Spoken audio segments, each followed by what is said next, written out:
So, welcome everyone. I'm joined here by Zeal, and we're going to be discussing wireless body area networks, AI data centers, and effectively the biodigital convergence, just to sort of use a generalized term. But without further ado, how are you doing, Zeal? I'm good, man. Yeah, I'm good. And yourself? Yeah, very, very good. Very good. Good. So we'll jump into this Greg Reese video. Yeah. Let me see how long it is. It's only 5 minutes long, so we'll watch this and then we'll go on from there. We'll make our comments regarding that. There's a couple of Yeah. other stories I want to get to, so I'll just jump into Yeah. this now. Go for it. Yeah.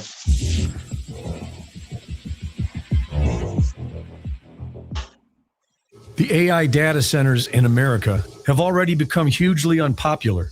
The noise pollution from their cooling systems reach up to 100 decibels and run nonstop.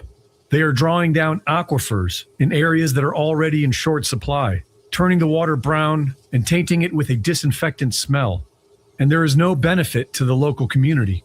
A U.S. Chamber of Commerce report found that each data center provides about 157 jobs. Because of all this, developers have been using non-disclosure agreements with local officials, and projects are announced only weeks before voting for approval. There are now nearly 200 active opposition groups across the United States, and it's growing fast. The official story is that the U.S. needs to stay competitive to beat China in an artificial intelligence arms race, but that story does not add up. The United States has already built over 4,000 data centers. China ranks at number 4, with 368. What they appear to be is the infrastructure for a new financial system, one that includes mass surveillance and autonomous weapon systems to protect it. The US dollar system is quickly collapsing, which would devastate the entire world economy. The only solution being played out is the AI agentic economy, which requires a massive amount of computing power.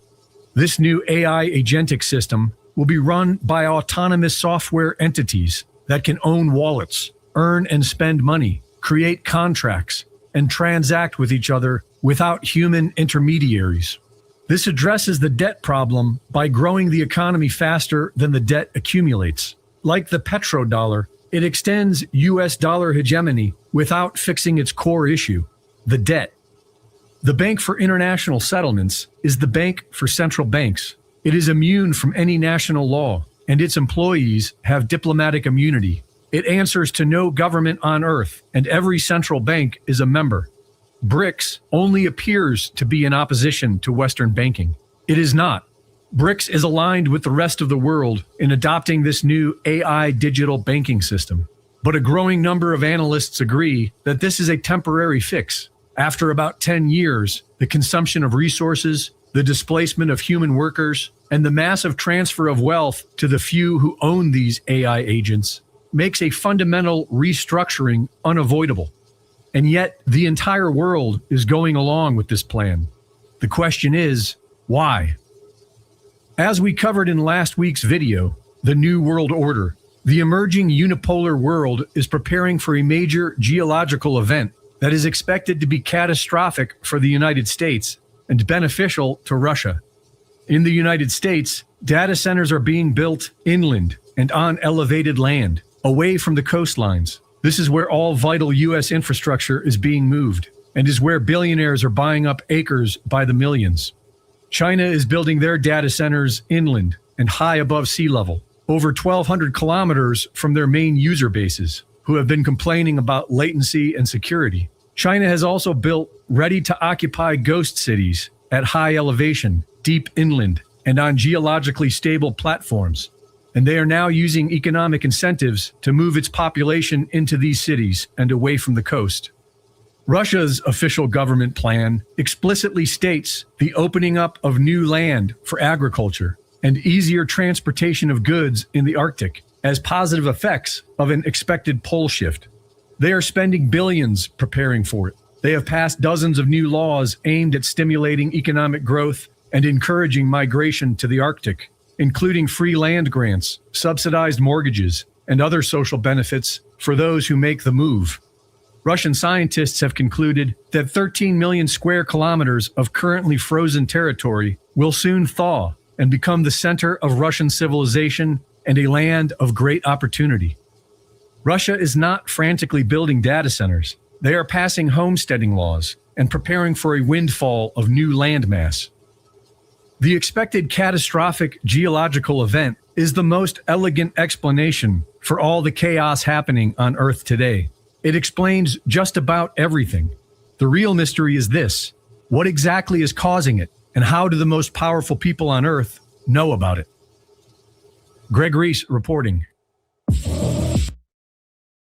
So that's that. Do you have any opinions upon that, man? Just out right off the bat. Well, like, you know, obviously with the data center phenomenon is close to the bone here in Ireland, because, you know, we've seen a huge growth of these, these data centers here. And I've worked in the construction of one of them, actually, briefly in Holland. And so, like, you know, we're kind of floating around this stuff in the construction world. It's almost like you can't avoid it if you're contracting, or, you know, there's a lot of people at the moment sort of flying in and out of these places for work or whatever. There was actually a company in America that they asked me through an Irish company to get some of their paperwork together, even though, like, for safety, even though the American system is a completely different system. But that particular company, as I understand it, that American company started off in kind of commercial property, just like basically landlords buying and selling commercial property, and then they suddenly jumped into this thing, building data centers. So, you know, I guess you can get the nuts and bolts of the construction together. It's pretty much not far off designing any other type of building, except for the cooling systems are a big deal in these data centers. So yeah, I got the safety documentation together for this American, which was a weird kind of a setup, but that's how it went down.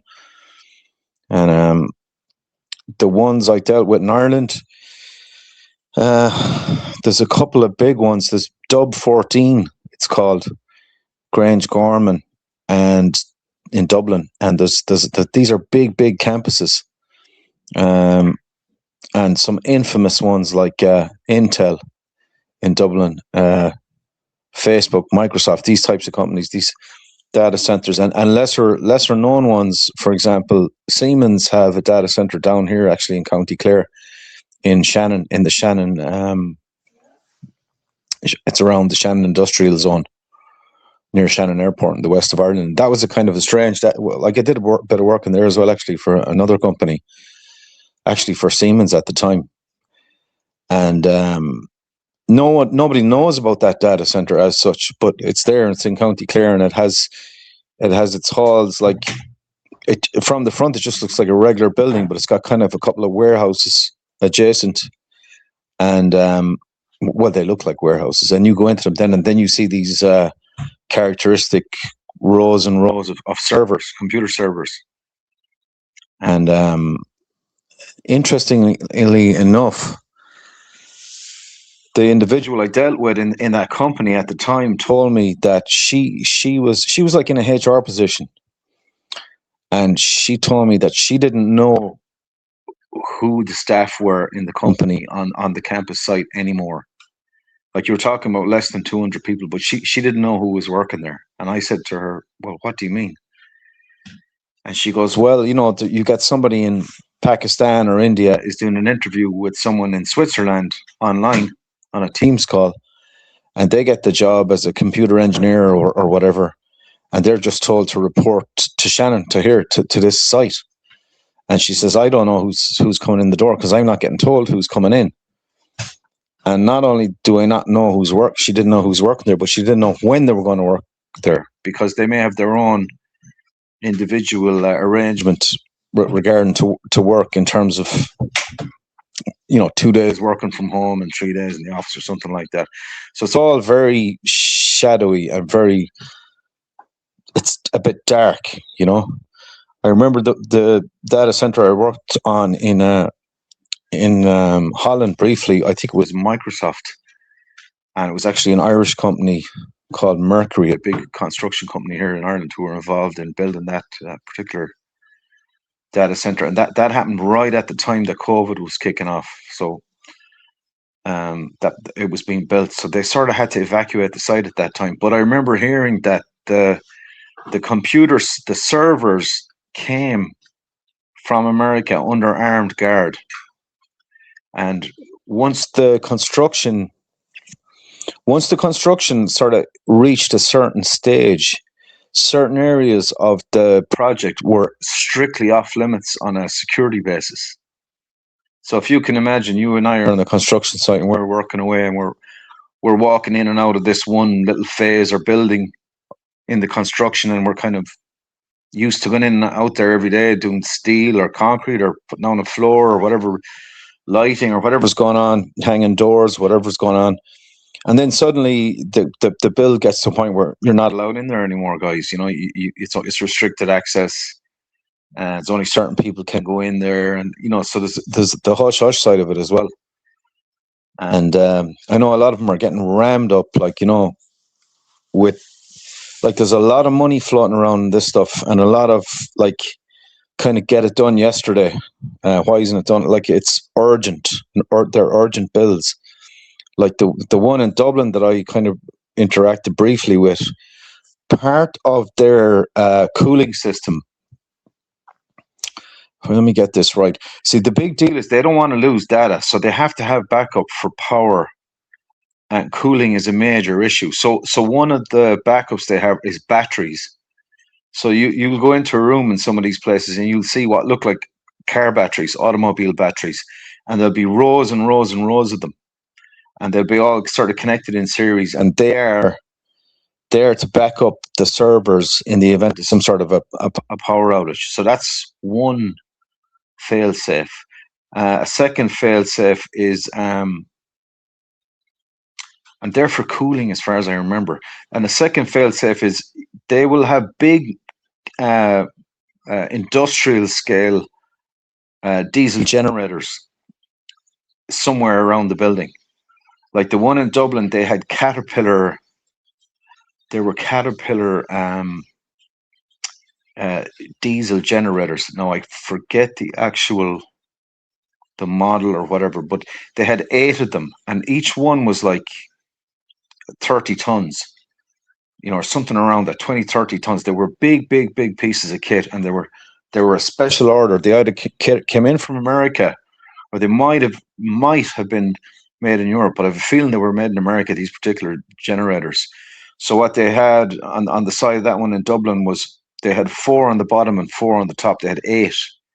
And I remember there was a big hoo-ha at the time because they couldn't get the generators, were so big. They needed a special license to get them from Dublin Port down to Dub 14, as I remember, for the transport, to get them down the M50 around Dublin. They were going to have to shut down parts of the city, and there was problems with weight and all this kind of thing. So what you're looking at very big operations, And I remember the one in Amsterdam.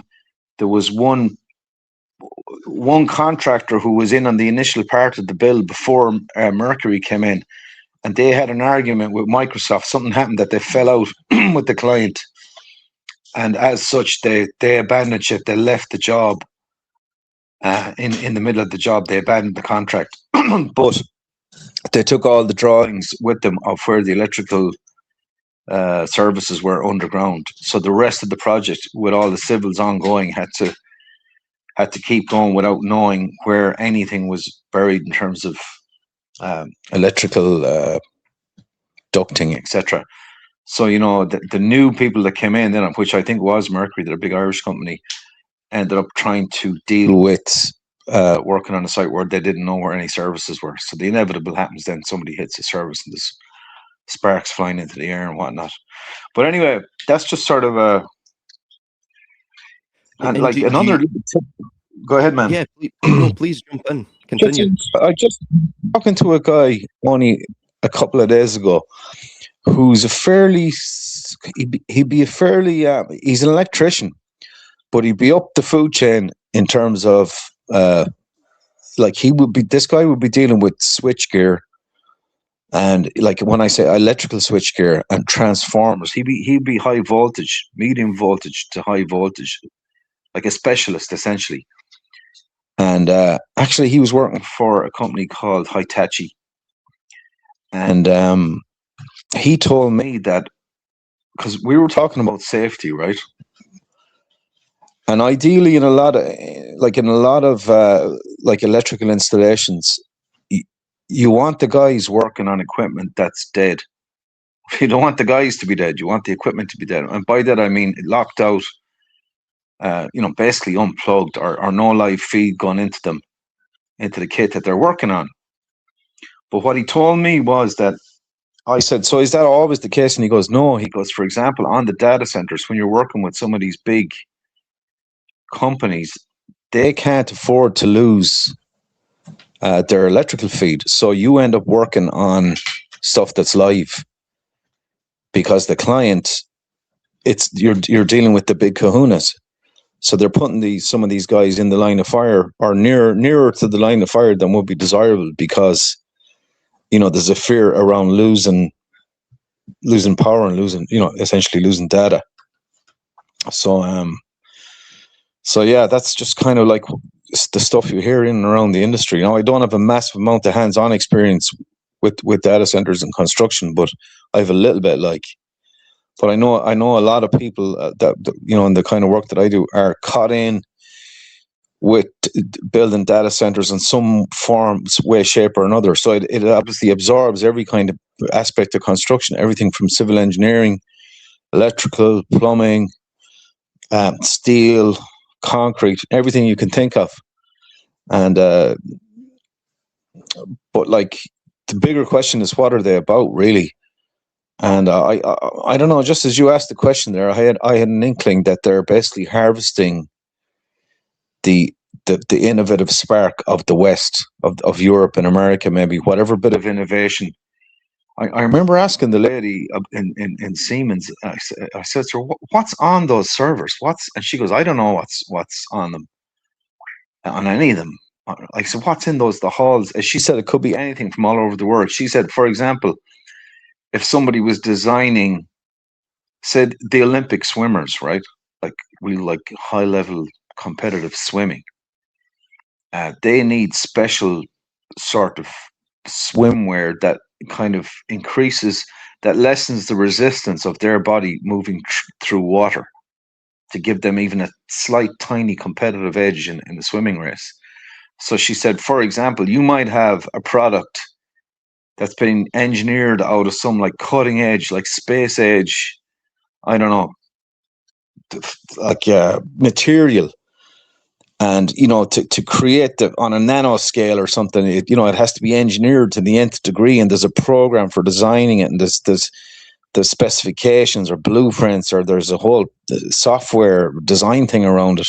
And she said, for example, that might be designed in China or in Australia, but it could be housed here on the server here in Ireland. So, like, if you take that kind of thinking, basically all the innovation in the world in terms of engineering, for example, scientific, maybe military developments, anything you can think of, from psychology, medical, you name it, all of it is being stored on this equipment. And actually, there's a story. Actually, this just springs to mind. It was in the media in Ireland not so long ago. There was a guy. He was an engineer with a software company in Dublin, and he brought. He kind of did a whistleblower thing with his own employer, right? And he flagged that there was a back door in some of this software that they were dealing with that could be accessed, or was being accessed, by an Israeli company. So he made a complaint to his senior management in the software company. I can dig this up. Hopefully we get this guy's name. I'm He made absolutely shocked before you say that. I'm shocked, Israel. I'm shocked, Zeal. yeah, exactly. So he raised the problem at work, and he said, look, at these guys can see right into this, and I'm not overly comfortable dealing with this stuff, especially with what's going on in Palestine, etc. I feel it's a security breach for some of our clients, and anyway, to make a long story short, they railroaded him out of the job, and they said he was an anti-Semite. So they fired him essentially, and they labeled him an anti-Semite and all this kind of stuff. So he went to the High Court, I think, or the Labour Court, and he appealed it. So that was the genesis of the story from when I read it. That's just one small story. So like, it's very dark. I don't know. What's your thoughts on what's on all this kit, or what is this? What's it about? Firstly, Like, what? in comment regarding that, I find it strange that if any other state, I mean, for example, let us say that the British state had access to the informational networks of Ireland, and perhaps state secrets, perhaps innovation, or they were stealing technology of some kind. If you were to come out against the British state, or that individual was to say, listen, I don't feel comfortable working on this bit of kit, this data center, what have you, that, of course, the British state is accessing and siphoning off. Yeah, if roles were reversed, say, in terms of the British state, of course, that individual wouldn't be being called anti-British. And it's very interesting too, as well, where you have Israel, which has effectively now has monopolized the label of Semite, to the point now where they're actually actively killing the true Semites, the Palestinians. And yeah, if you oppose that, you're called an anti-Semite. I mean, it's utterly insane. But anyway, to the point of the data centers, if you look into well, Alan Watt spoke about this for years and years and years. That Scottish Canadian, I don't want to say conspiracy theorist. He's more a scholar, really, in my opinion. But he spoke about what he termed the third way, and he's not just coming out. That's not just a term that he has coined. It's something that he took from many of the sort of scientific sort of strata of thinkers that were effectively working in the think tanks and aiding the pursuit of this agenda for the transnational capital elite, and what have you. And anyway, the third way is basically the ultimate synthesis of corporate monopoly and technocratic resource management. And Alan Watt also stated as well, again based on these books by the leading players, that that very, very soon the family unit would be replaced with a type of scientific indoctrination. And by that, what he means is, of course, what we have right now, which is the near biodigital convergence through, of course, 24/7 media, social media consumption, right, through news feeds and what have you. And the data centers themselves are basically the first stage of them will be utilized for the pursuit of what's known as the Dark Enlightenment, or the Fourth Industrial Revolution, which is effectively a rule by experts and a mass global surveillance state. But it's not just to surveil us to ensure that we don't oppose the system and oppose the coming technotronic era, but it's actually, and also to algorithmically control us. It's not just that. It's basically they're building a sort of golem. This is the long-term view of it. They're building a sort of golem. They're building a simulacra of humanity itself, as that Gregory stated. Eventually, they want the economy powered by a virtual sort of humanoid, I don't want to say robots, but they will be sort of AI agents, right? It will all be computerized and automated. And ultimately what they're building through the data, through also, us producing data through user-generated content on social media, and us also being downloaded with data, this feedback loop, it creates basically the perfect training data for this digital golem. That's ultimately the final. I mean, this will be decades and decades into the future, perhaps a century, who knows? But that's ultimately what they're pursuing. And this, ultimately, people will say, but how can that be? Human beings are the means of production, and so on and so forth. You're you're to the point now where, for example, the Western economies have fully transitioned to a full service economy.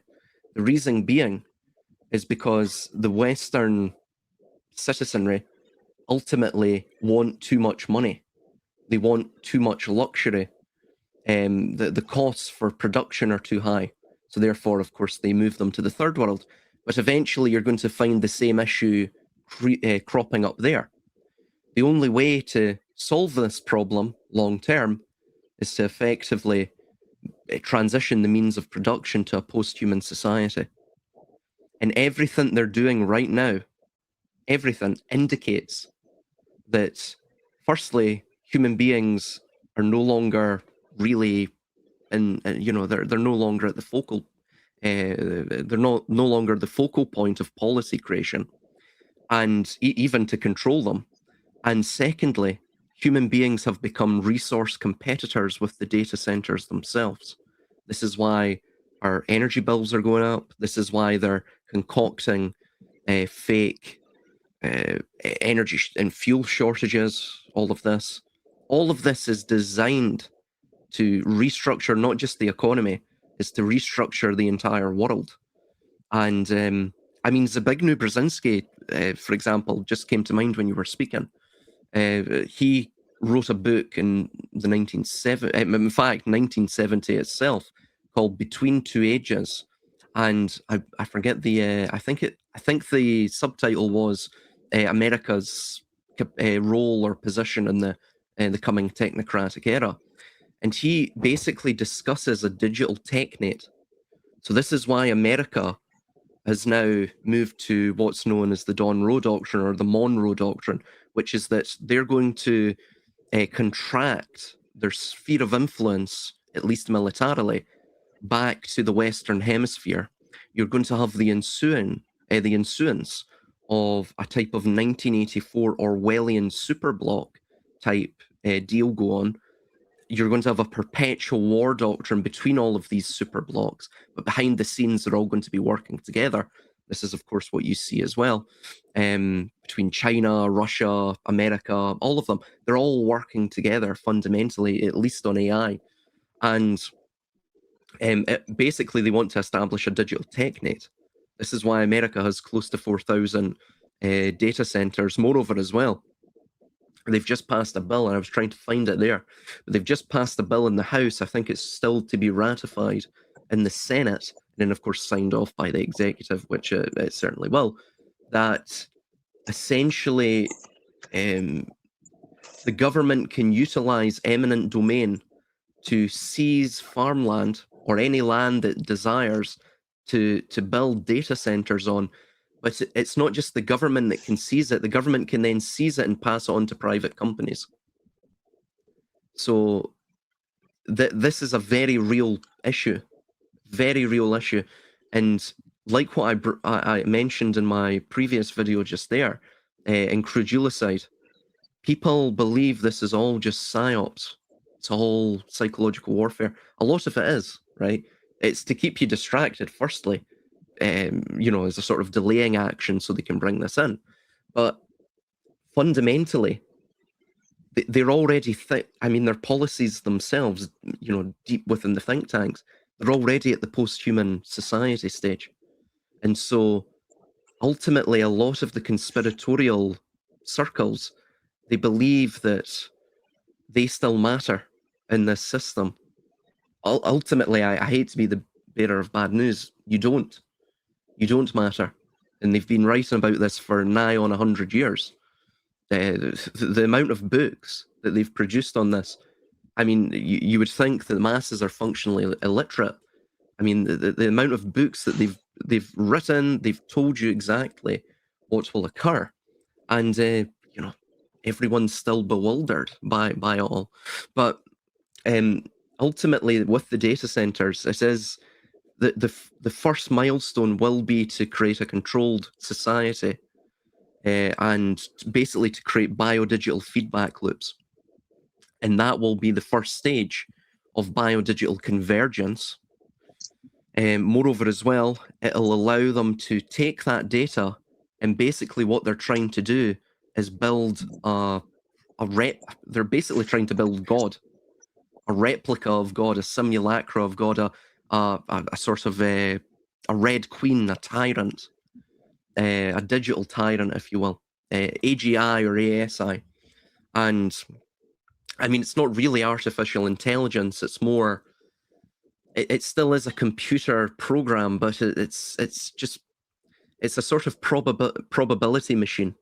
That's essentially what they're building. That's what AI effectively is. And it will trick people into believing that it's God. That's what AI is designed to do. It's through its sort of a continual user feedback, and it rectifies its algorithm based on that. That's what it's trying to build. So they're attempting to create God effectively, and then to use that to establish a digital global technate or technocratic system. And we know this, and we know they're going to do this because, for example, the anecdote that you just mentioned, where the individuals had to work on live cables, right?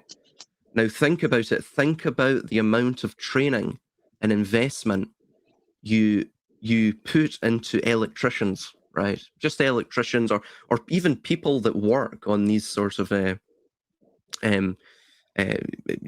of informational network systems. I mean, the amount of money and time and all of this, and you're putting them on live cables. That tells you the client, the data center overlords, and the new feudal barons of this biodigital age. They're already thinking post-human society. They could not care. They couldn't care if 90% of the population perished. In fact, they're open. I believe they're openly planning for it. I mean, I know that's kind of a bit of a. I don't mean to be a Debbie Downer about the whole thing, but that's ultimately what all of these things are about, especially with the data centers and AI and such. I'm just reading some stats here on this stuff. Okay, just in terms of power consumption, and to take Ireland as a kind of case study, we have 121 data centers in Ireland. 121. And as a weird reference, we have something like 64 nightclubs in the country. So we have twice as many data centers as we have nightclubs in the whole country. And that's an actual statistic fact. I have that on a statistical fact. I have that in good authority, because I was talking to a mate of mine recently who works in he puts in live sound PAs around the country, and he's got his finger on the pulse. So we're down to 60. I think it's 64. He told me nightclubs in the whole country of Ireland, because we've basically had our kind of the pubs and the social kind of life of the country has been kind of decimated. But anyway, that's a whole other story. But so we have twice as many data centers as we have nightclubs, but they are currently consuming, let me get this right, I think it's fifth of the energy in the grid. 20% or something like that is being consumed by data centers. So that they're the most demanding power consumption. Let me just see if I can get the exact statistic. Yeah, I'm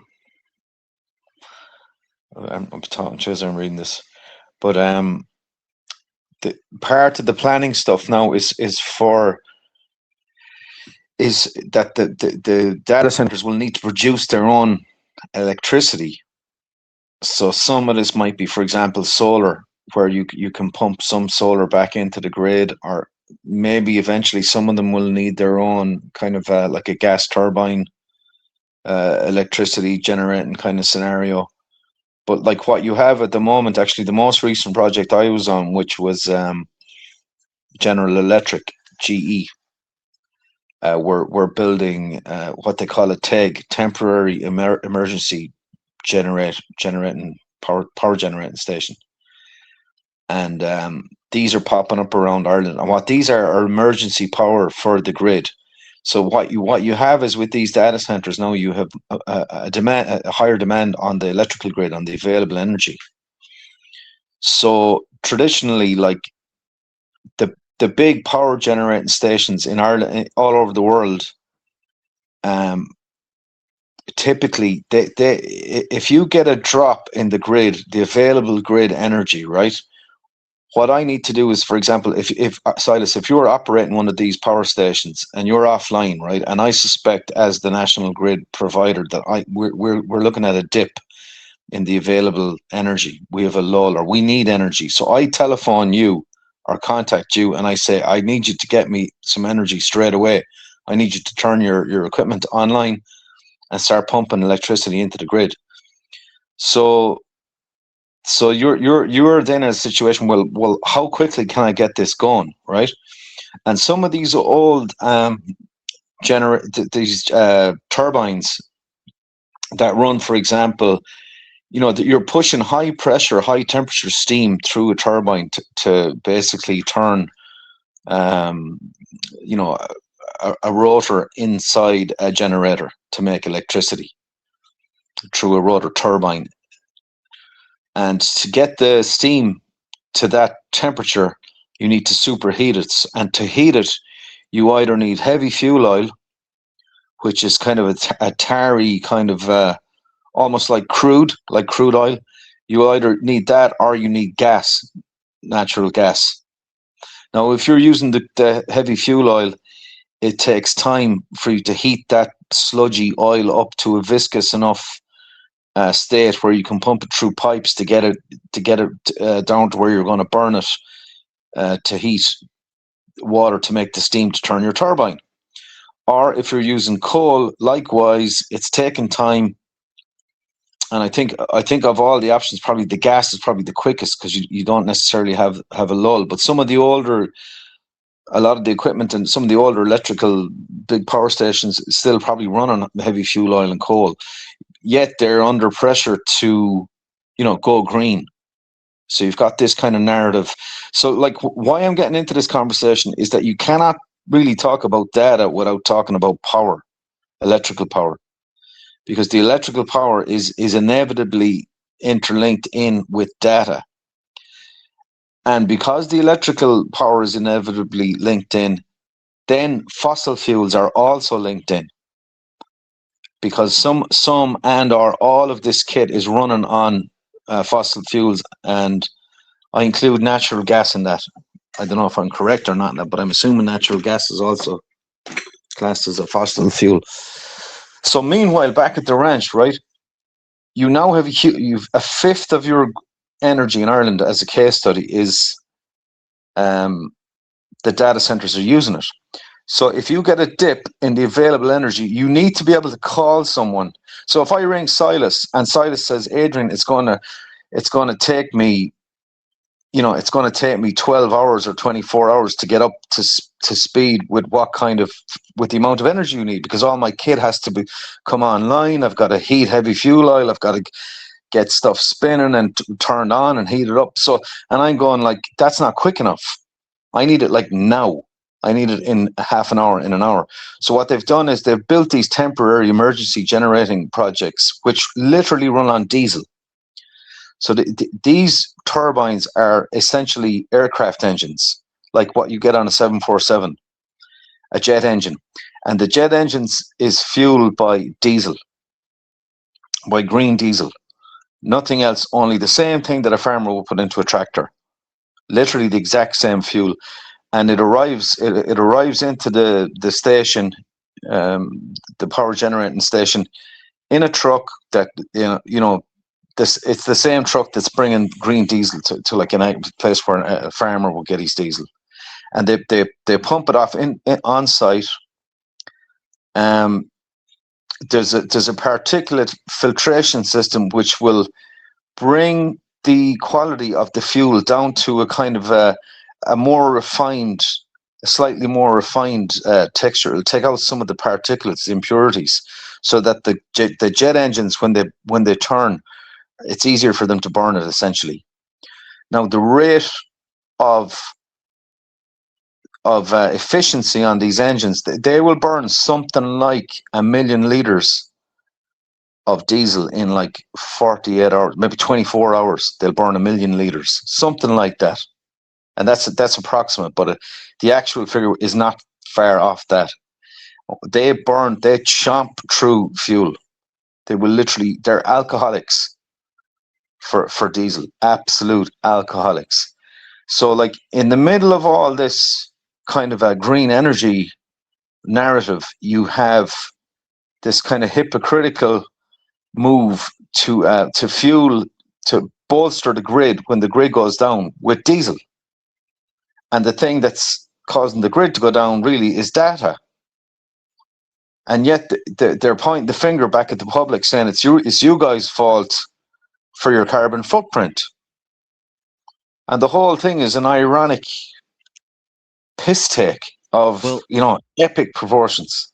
It's gaslighting as well, because ultimately what's behind all of this push for sustainability and also to save on one's energy usage is ultimately this was leading sort of moral, again, it was moralizing the idea that we save electricity and water and what have you for, I mean, even in Scotland, you've got on the taps in the university that I was in, don't use as much water, save water, and things like that. This is a waterless, what was this, a waterless cleaning system or something like that, right? And I'm thinking, why would you have that in Scotland? But it makes sense. If they're wanting us to save all of this and to feel morally good about ourselves, to feel virtuous, because and of course we believe that we're saving the planet, when ultimately actually all we're doing is we're using less electricity and water and energy and resources for the data centers. That's it. Yeah, we're being pushed to not use their energy, kind of thing. That's certainly some element of it. Now the believers will tell you, right? The believers, I'm coming, would say, from the cynical or / realist camp, depending on what you think.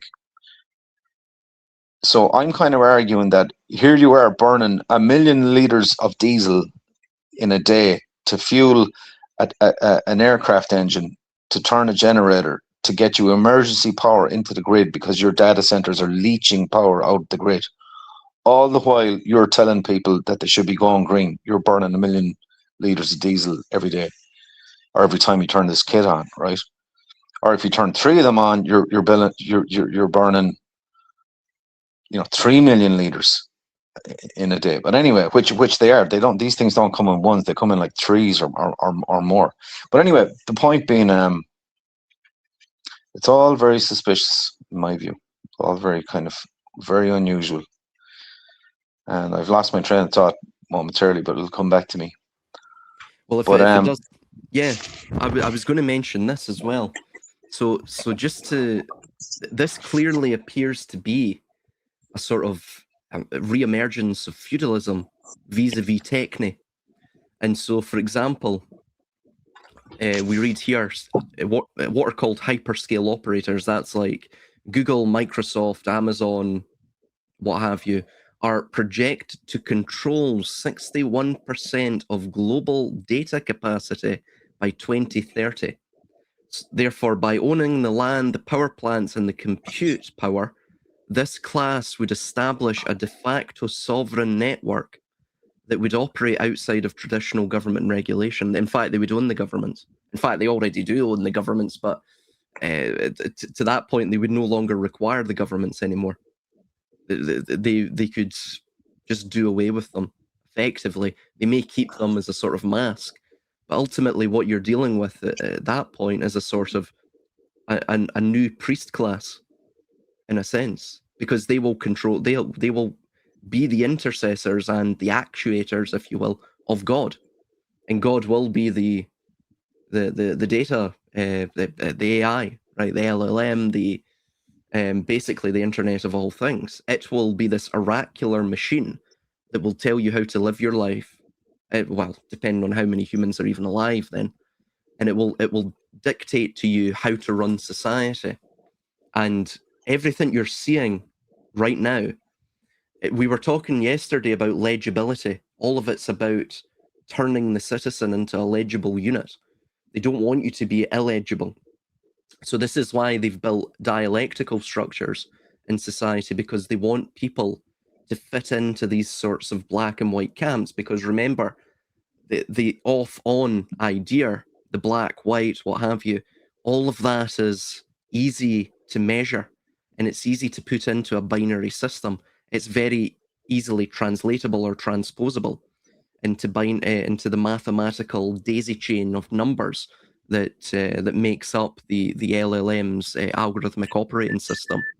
And so you also see as well that they've been dumbing down the population. The population now, again, is extremely measurable. It's extremely legible by the system. I mean, there's the next generation, God forbid, but they seemed utterly doomed, right? Intellectually speaking, I believe it's most apparent in the US. I mean, the statistics coming out of the US of just the literacy rates alone for children is absolutely shocking. Absolutely shocking. And, even the population in general up to this point, the adult population, their literacy rates are abysmal as well. In the UK, I believe it's something like only 40% of the adult population have read at least one book in the last year. Now, granted, that might not be due to functional illiteracy rates, but it may be down to, of course, work-life balance, or the work-life imbalance, really. But what you're seeing is a population that are less and less intellectually inclined. So they're effectively there's a dearthness with their deep thinking capabilities. They don't think too deeply. And yeah, again, all of that is being set up. It's almost to create a society, an environment that is most propitious and or auspicious for AI. It's most favorable for AI. And yeah, everything you're saying, it really just relates back to effectively creating a sort of, a technocratic control grid. I can't think of another explanation behind it. Well, in terms, just on that, and back to some stats, and on this idea of a control grid, and it's kind of ironic to use the word grid, because we're back to the power again. So according to the official literature, this is Irish, from the Oireachtas here in Ireland, data.oireachtas.ie, this is from the Irish government official literature. So they're saying that, and they fudge around some numbers here, so there's a fudge on this, right? So they say currently the data centers consume 1/5 of Ireland's electricity, so 20%, right? And then it says they're projected in the next few years they'll be using 1/3 of Ireland's available electricity, so that's 33%. And then they go on to say that in the next couple of years, 90% of the total growth of electricity that is needed in Ireland will be needed by data centers. 90%. So our entire grid needs to expand to the tone of 90% expansion to cater for these data centers. Now, just on a kind of quick nerd specification moment here, right? This is from Black Ridge Research and Consulting. So You can take it with a pinch of salt if you want to, but these are the stats that are available online. This is from last year. The top data centers in the US, in America, in terms of output, megawatt output. Now, the output megawatt is the IT, as far as I know, is based on the IT consumption or the capacity to crunch data in terms of electrical capacity to store, maintain, and process. So I think that's where they're getting this this megawatt number from. So it's the electrical need of a given data center based on its size, i.e., the amount of data it stores, how that relates to its electrical consumption is where we're getting this megawatt number.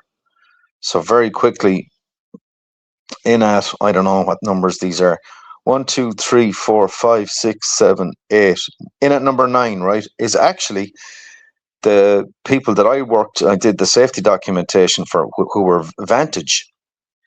And they are based in Quincy in Washington, and they're coming in at 89 megawatts, right?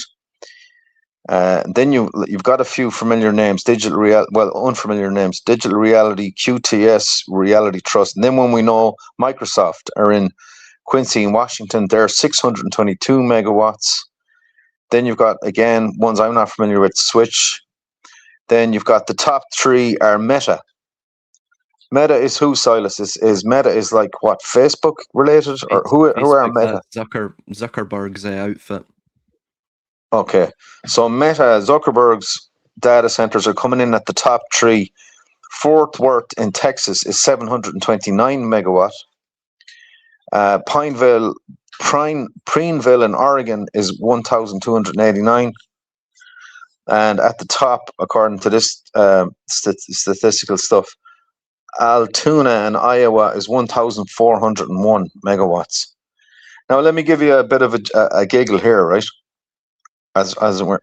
I live in a town in the west of Ireland called Ennis, a small little insignificant but yet somewhat interesting town, because in the whole west of Ireland, this town was picked what we were known as the information age town. Back in the day when nobody had a laptop and nobody had a computer and all the whole tech thing was kind of taken off, they picked Ennis, my hometown, as a test town to give everybody everyone free internet and free computers. So we're like a guinea pig town for the IT revolution way back in the day. Now, why did I say I'm going to give you a giggle? Because the biggest data center in America, according to these statistics, official, now no doubt the military have stuff that's a lot bigger that's not publicized, but the biggest one in America is 1,400 megawatts owned by Meta in Altoona, Iowa. However, and this is the gag, the biggest one that is planned to be developed in Ireland, given that the biggest one in America is 1,400 megawatts, the biggest one in Ireland is going to be 2,000 megawatts. So that's another, 25% bigger, again, odd, and bigger than anything in America, according to my immediate quick data search here online, is going to be built, guess where? Right smack bang in my hometown of Ennis, County Clare, 2,000 megawatts. So that's kind of just give you some idea about what's going down and all the strange things that are going down with regard to surveillance, with regard to, I'm sure some of the biodigital stuff is sewn into this, because they have to be storing all this information somewhere. You know, if they have this infinite information, there's also a data harvest in around the innovation and the kind of the imaginative output of the spirit of what you might call, you know, the European peoples. Anything they've designed, anything they've invented, anything they're developing, anything that's at a prototype stage, any technologies that could be potentially have military application, or anything that could give anyone a corporate edge in any industry, anywhere you can possibly think of, is coming out of Europe. And what's happening with it is, or America, Europe or America, the West basically, but what's happening is it's all been stolen in its infancy, and it's been shipped off to China, it's been shipped off to India, it's been made cheaper and quicker, and it's been funded out there. So it's like you're getting a kind of a leak, a massive leak, a massive hemorrhaging of the life force of the West. And I would suspect all of it, or a huge part of it, is going through these data centers. They're like a psychological parasite on the spirit of the West, because everything that's gone in there from us, including us, our digital twins, is there's a back door, like that Irish guy. I don't know. I sent you a link there, Silas? Did you get that on a Yes, WhatsApp? I got it. Yeah, the computer engineer penalised for reporting Israeli links at firm. Yeah. In fact, I'll put it up on the screen now here. And when we say Israel, that the word Israel is interchangeable with China, with Russia, with India. Like these are all just kind of fronts at this stage. Like we're not even taking them seriously anymore. It's sort of like it is basically the vision of the fourth political ideology, like what Alexander Dugin was talking about. This is these are just the masks of this new ideology, this brick, age of Aquarius kind of Homo Deus, and all that comes with it, like, But anyway, Oh, yeah, I'm getting a absolutely, 2,000 megawatt data center in my own backyard. You'll notice as well is that I'm reading here. It states here that where am I reading this here? Here we go. This is actually part of it states here. If I can find the bloody thing, Clear 2040 economic strategy, and it's effectively designed by the Irish government to decentralise. Because the Dublin metropolitan area has faced severe electricity grid constraints and strict regulatory resistance to new data centres. So effectively what they're attempting to do is to decentralise this and to effectively put a couple of them over in the West to try and, spread out the electricity supply, I guess, or requirements for these data centers. But there was something else, yeah. See, I would think, I was in this for, several years back now, but it didn't. I mean, see, with data centers, and this is what you're finding with the US, is that they cause unbelievable sort of poisoning to the water. I mean, there's no other way to describe it. And it makes you wonder, where are they building these new water treatment plants, to deal with all of the discharge of this what will be a sort of completely poisoned water. But what are the regulatory bodies anymore when you've got this type of sort of emerging techno neo-feudalist corporate class that are effectively going to establish a sovereign network and control all of the countries that we know of right now, dissolve all of the nation states, not just effectively, but actually, most likely directly, by 2040, 2050. Are these regulatory bodies even going to do their jobs? Or have they already taken backhanders, to set up these data centers? Almost undoubtedly they have. It's yeah. I mean, as well, what you're seeing in the US, for example, there's this woman who sold part of her farmland. She owns a hell of a lot of land, so she sold a bit of it off to the data center way, way back, maybe 5-6 years now. And she turns on the faucet, they hardly get any water pressure at all, right? Because the data center is using it all for cooling and what have you. And when the water that does discharge from the faucet, she puts it on a cloth. And she puts the cloth over a bucket, and so the water is draining through the cloth and into the bucket. and then this type of brown sediment, it's like rust or something, comes off the water. And she says it's undrinkable. The water now is undrinkable in this area. And, it makes you wonder. Eventually, they're going to run out of potable water, because there's some experts that I've actually been watching on YouTube, and they state that the toxicity in the water, it's very difficult to filter the thing out. It takes, he said, thousands of cycles to cycle out.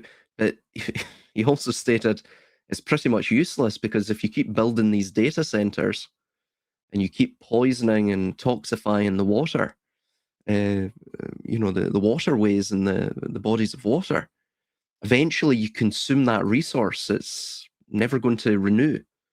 And if it does, it'll effectively, poison us all, or it'll poison a lot of us en masse.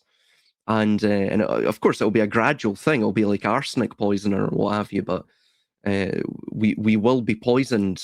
Cancer rates will go up over maybe a 5 or 10 year period of time. So everything they're doing, it's almost like they don't care about the human cost. There's something else that they're striving towards. And yeah, it must be this sort of AI god. But you're right with what Dugan stated. I mean, all of these nation states are fundamentally controlled by a sort of singular entity. They're beholden to a corporate, the synthesis of a corporate and technocratic class. And there's nothing really that can change that right now, unless these people are deposed. So yeah, computer engineer claims he was penalized for flagging Israeli links of firm given Bananas server access at top Irish cybersecurity company. Yeah. And there's something I wanted to mention regarding this as well. It's several videos, and I want to get your take upon this, Zeal. I'll just source the videos now. So here's the first one. Archives of information have been centralized on computers. The Guardian's archives are only in one place. They're not in libraries all across the nation that people look for. They're only looked for on the internet. And because of copyright legislation, they're not copied elsewhere to other places on the internet. So when something disappears from the archives, the electronic archives of the West, to which all information is moving into, it is gone forever. It has not only ceased to have existed, it has ceased to have ever have existed. And when you go to those web pages that have been removed from Western papers, you won't see the tail lines. You will just see page not found. You won't see anything in the index at all. We are now approaching the state of Orwell's dictum, perfect dictum, that he who controls the present controls the past. He who controls internet servers controls the intellectual record of mankind, and by controlling that, controls our perceptions of who we are, and by controlling that, controls what laws and regulations we make in society.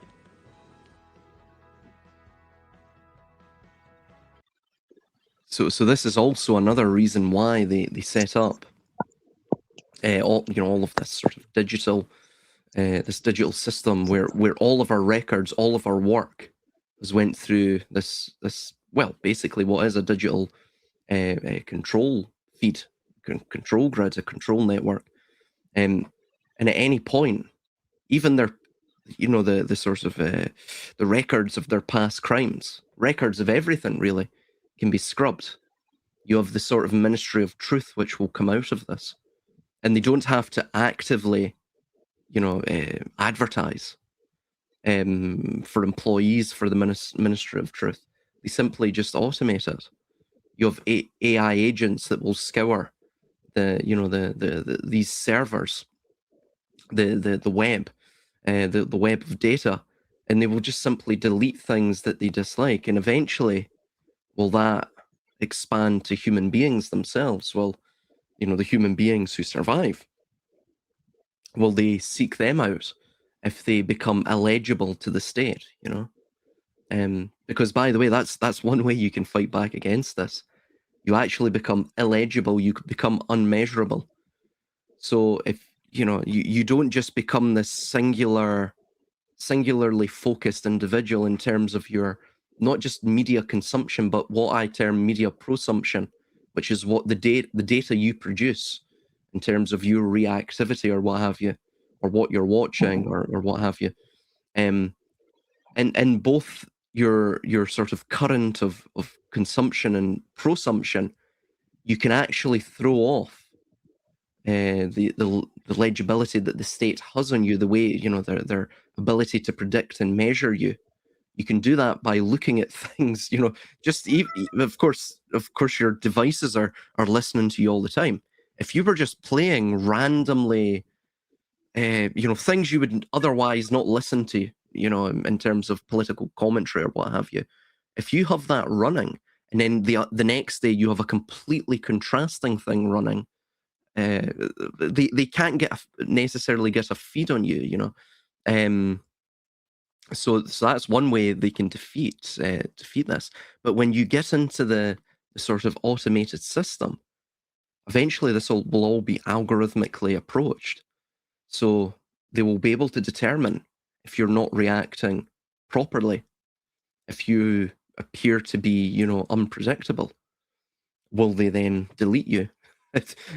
Anything's possible when they have that amount of power, in terms of the informational network. What's your opinions upon that, just on what Assange mentioned? When he said that, what came into my mind was a conversation I had quite a few years ago with an old friend of mine, who was actually, at the time, he was doing a PhD of all things on romantic poetry, specifically he was reading Shelley. And I remember he was doing his PhD on Shelley, the poet. And I remember we had this discussion, and it was about information. And what he said to me was, in the past, only the nobility, really, or the upper echelons of society, could afford books or libraries or access to libraries. So it was only a very few select kind of aspect of society that could afford really to be kind of educated in the kind of true sense, or the higher sense of the thing. So it seems now that, like, if you're to follow, as Julian Assange's point there, that we've come full circle again, that essentially, all of the information will be centrally stored by the power structure. They'll store it, and once they have it, they can cut off, as he said, they can delete. Not only, they can rewrite the past in their favor, literally rewrite history, and they can also sever, control, or manipulate which they are doing currently, the masses' access to information.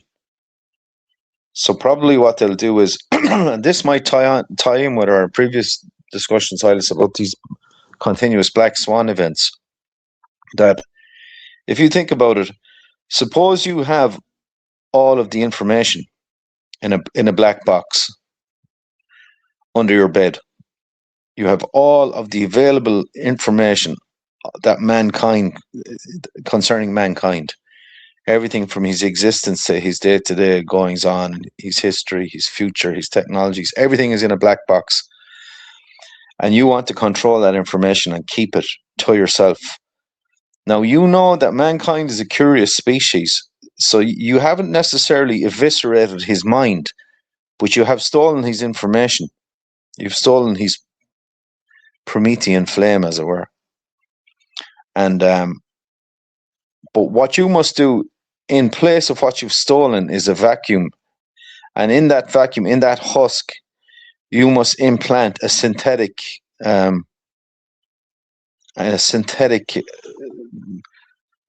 remainder, or a kind of a hollow vision of what was a fake reality.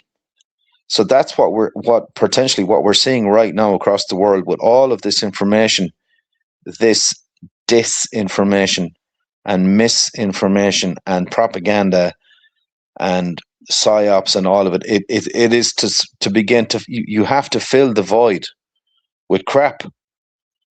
And that's what maybe what we're seeing right now is that there's a slow maneuver happening, and we're seeing the thin end of the wedge being sliced down between the real and the fake world. And after some more time, all we will understand as a species is lies. We will be living in a world of lies because, and I think Assange is right. He's potentially right about what he's saying there, because if you followed the mechanical split between the two worlds, people will they just won't have access to anything that's real. So, you know, I mean, you can try and extrapolate out where does that leave society, and in the middle of all that, you're disintegrating society, kind of socially, racially, intellectually, economically, and scientifically, in every way, shape, and form you can think of. It's a complete and utter takedown, and it is a complete and utter smashing to pieces of the old order, and seismic change. So I don't know if there's anything. I don't know. That would be my take on what he said, what Assange said. I think he's right. Yeah, I absolutely think he's right, and that was very well stated. I mean, it's very strange. All of this is coming sort of back around. You know, we got supposedly rid of it during the Enlightenment era, but ultimately it was, well, just like the French Revolution, it was the abridging and the ending of the ancient slavery of the sort of princely class and the kingly class, and them working in a sort of dynamic synergy to control power. And then you had the emergence of a sort of third faction that sought a more basically a technocratic utopia. That's what it sought, and it sought it from, you know, the earliest point of civilization, but it was steadily growing its power through primarily the sort of mercantilistic pursuits. To eventually, in the sort of 18th century, they had reached a threshold of power and maximal, or at least requisite, you know, coinage or funds that they could then take political power and upend the monarchies of Europe. And from there, they brought in democracy, but that was merely a temporary state. And they then busily utilized a sort of alchemical understanding of human psychology to effectively push man to where we are now. You know, for example, if as you can see here, this is just the US, and these are AI data centers beginning in May the 11th, 2026, and these are not just the data centers themselves; these are actually data center complexes. So these things are huge. They're huge in at least certain places. So the red pins, as you can see here, heavy AI data center building, 153 plus the ones already up. Many more contracted, planned. Purple pin, like small upcoming AI data centers. Many contracted or planned. The blue pins are major restrictions or refusals. As you can see, there's basically none, hardly any. Orange pins are mega detention processing facilities, 60 plus total, many already under construction, more contracted. And green pin, that is the critical mineral extraction sites, 47 already up, plus many more upcoming. And as you can see as well, a lot of the various, you know, forest fires and, for example, in East Palestine, Ohio, rather interesting name. One of the individuals, I think his name was Dave, he was in the Discord server many, many moons ago. He was actually from that area, where the train derailed. I think it was in 2021 or 2022, if I recall. And anyway, that place was basically cordoned off by FEMA, and legislation had been passed a couple of years prior that stated if FEMA designate, I forget the designation term now, but if they basically designate this place that has been affected, you know, the given place that has been affected by a disaster, natural disaster, that they can designate it as a, you know, effectively government, you know, for federal governmental oversight. And this allows them to proceed with mineral extraction of that site. And of course, the eminent domain, the buying up of land and things such as that. So all of this is designed ultimately to, well, to basically centralize property ownership, to bring the US from, you know, a prior republic to a technocratic or a technate, you know, this sort of digital panopticon style system, and the rest of the world will go the same way. Alexander Dugin, his fourth political theory, and the concept of Dasein are most important. In terms of the Russian view of the world, it also interestingly works towards this sort of unified biodigital convergence, but in a very roundabout way, if we assume that Dugin's notions reflect the Russian worldview. But if we look strictly at Dugin's own philosophy as he states it, his worldview would be entirely opposed to sort of the Western neoliberal and also, of course, their transitional state and what they're attempting to transition to, which is this sort of end of history notion, this perfection of the end of history in terms of the biodigital convergence, where every single citizen becomes a biodigital node upon an internet of all things. So firstly, Dugin borrows the term Dasein, which is sort of beingness, from the philosopher Martin Heidegger, and it describes the deep, organic and historical essence of a culture.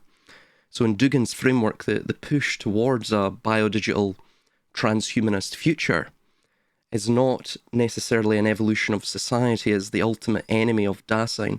This ties in with Ludwig Klages's work, and also the idea that you see throughout human philosophy, or most human philosophies and most human religions that are born out of said philosophies, which is the disintegration and the dematerialization, the resigning of polemos, the Heraclitean flux of war, strife, and the ever-changing nature of the world.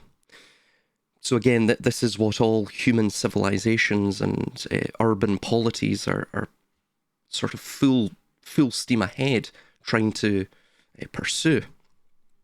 The evisceration of death, but ultimately what that is relating to is the evisceration of the unpredictable, the unquantifiable, the immeasurable, the incommensurate, and also the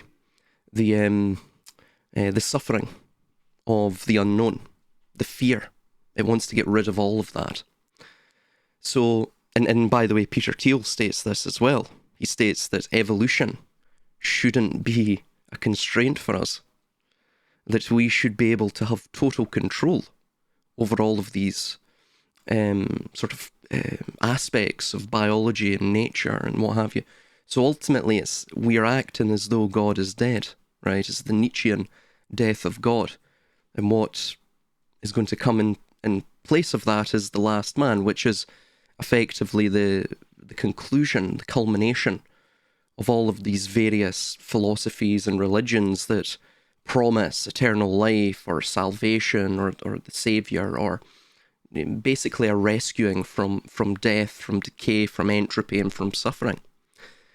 So Dugin doesn't necessarily envision a high-tech, AI-driven mass formation as his end goal for his civilization, for Russia in this regard, or Eurasian civilization as he calls it. Rather, Dugin views the preservation of traditional Dasein as the only defense humanity has against being absorbed into a synthetic globalized system, which I do agree with him, Dasein's this sort of beingness, as opposed to this continual search for meaning, for order, for the measurable. And if you can't find that with, and also if there's these unquantifiable variables, such as the human soul, such as the human being or the Dasein, then you have to quantize it all down into something that is measurable. Hence, you get the last man. So while we can debate geopolitical realities, Dugin's political theory is explicitly, in his terms as he describes it, designed to be a total rebellion against the biodigital convergence, not necessarily a collaboration with it. However, and we'll have to give a sort of brief rundown of what this fourth political theory entails. So Dugin argues that the modern age produced three distinct political ideologies, each with its own defining historical subject. He rejects all three to propose his fourth, of course. The first political theory is liberalism. He states that this is the subject, its subject, is the individual. So Dugin views liberalism as the victor of the 20th century, but he despises its goal of quote-unquote liberating people from their social, ethnic and religious identities. Again, this is effectively the prerequisite stages rather, to reach that quantizing towards the last man, which expedites and permits the integration of the biodigital convergence, right? As we're seeing today, right? You have a dumbed-down population that just succumb to the psychological governance structures of the increasingly globalized society. So the second political theory is communism and Marxism. So he states, Dugin, that is, that the subject of this is class. So Dugin rejects this because it views people merely as economic units in a class struggle. So it's very materialistic. This is, of course, the foundational pillar of communism and Marxism and socialism, which is that you view history through the lens of dialectical materialism, which is obviously insane. So the third political theory is fascism, and the subject of this is the state or the race. So Dugin explicitly rejects the racism and aggressive state worship of the mid-20th century. And just to give a general gist, he goes into, to my knowledge, from my recollection, he goes into very detailed descriptions and sort of refutations of all of these three theories in his works. But then he gets on to the fourth political theory, which is, its subject is Dasein, which is, he describes it as existence. Really, the correct translation from German is the beingness, or the being there. Quite literally, the being there, Dasein, being there. And the ethnos. So while Dugin avoids 20th century terms like collectivism, because they carry Marxist baggage, he states, his system absolutely, the fourth political theory, absolutely subjugates the individual to the whole. This is what all of these political theories entail. It is the subjugation of the individual to the whole. So Dugin argues that human identity is inherently enmeshed in shared bonds and collective structures. So in his view, the modern liberal concept of the individual is actually a degraded state. He writes that the individual is merely the product of subtraction of the personality from the human being.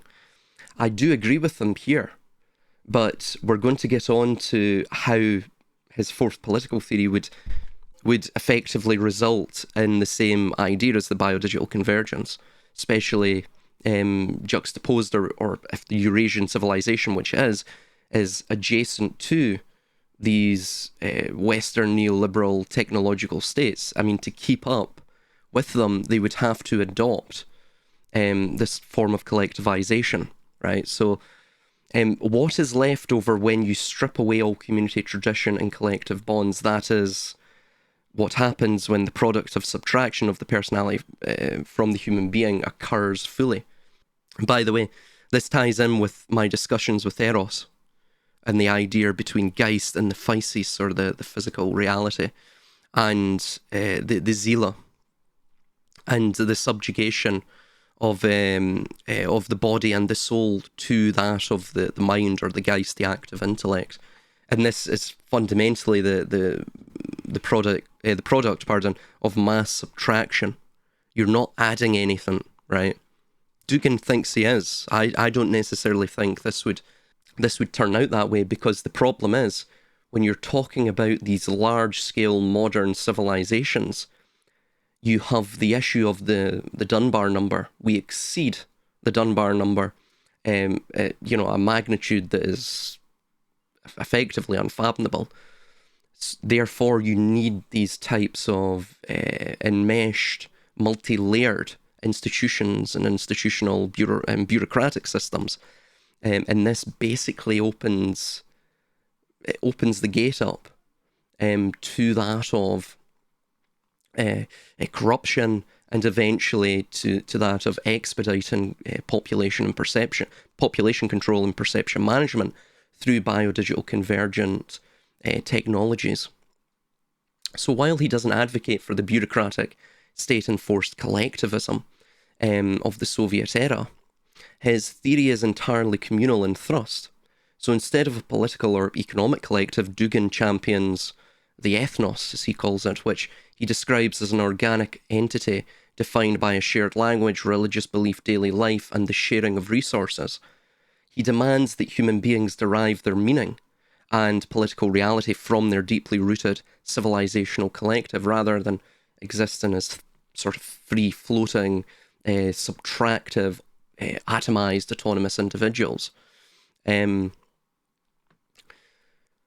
But both the Western liberal and biodigital convergence systems, as I've just stated, and Dugin's views, if they were put into practical application on a civilizational scale, would lead to the same destruction of the individual's organic agency within the collective, and even the collective's organic agency. And it would be a subordination to the state. This is the problem, that both in the neoliberal and liberal viewpoints, the individual is firstly, all of it's a sort of charade. It's a guise. There is no individualism. You're basically atomized and then subordinated to the state through conditioning and the sort of simulation of agency rather than agency itself. And a lot of these political theories have this. They're effectively simulations of solutions rather than the solution themselves. And it doesn't create this harmony, this equilibrium state between the individual and the collective, the individual agency and the collective's robustness and versatility and adaptability to face challenges, external challenges, and of course internal challenges as well. So this is ultimately a paradox, right? It's basically all of these political theories, including Dugin's, I'm not just picking on Dugin here, they're all functional horseshoe theories. And this is what you see within the transitional geopolitics of the 21st century as well. We're just going to make the same old mistakes. That's because fundamentally the system that we have right now, the overarching system, beyond all of these sort of masquerades and simulacra and projections, is a system of transnational capital, a sort of kakistocracy, a rule by the evil rich and those indifferent to life itself. And of course, they're very elitist to the point that I can imagine they see themselves as an entirely different species, or at least that's how it appears to be within the policies that they craft and put forth, and of course their ulterior agendas. So while Western biodigital liberalism and Dugin's fourth political theory start from diametrically opposed philosophical premises, their practical applications lead to the exact same destination, the total erasure of the autonomous sovereign individual. And I don't mean this sort of individual idea within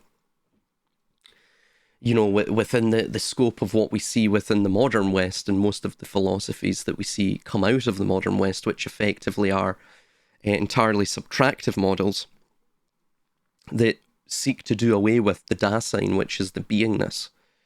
And they do so by effectively taking up residence in a sort of psychological or psychosocial panic room, or an echo chamber or containment chamber. And so that is not what I'm meaning. I'm meaning something that's very additive as opposed to subtractive.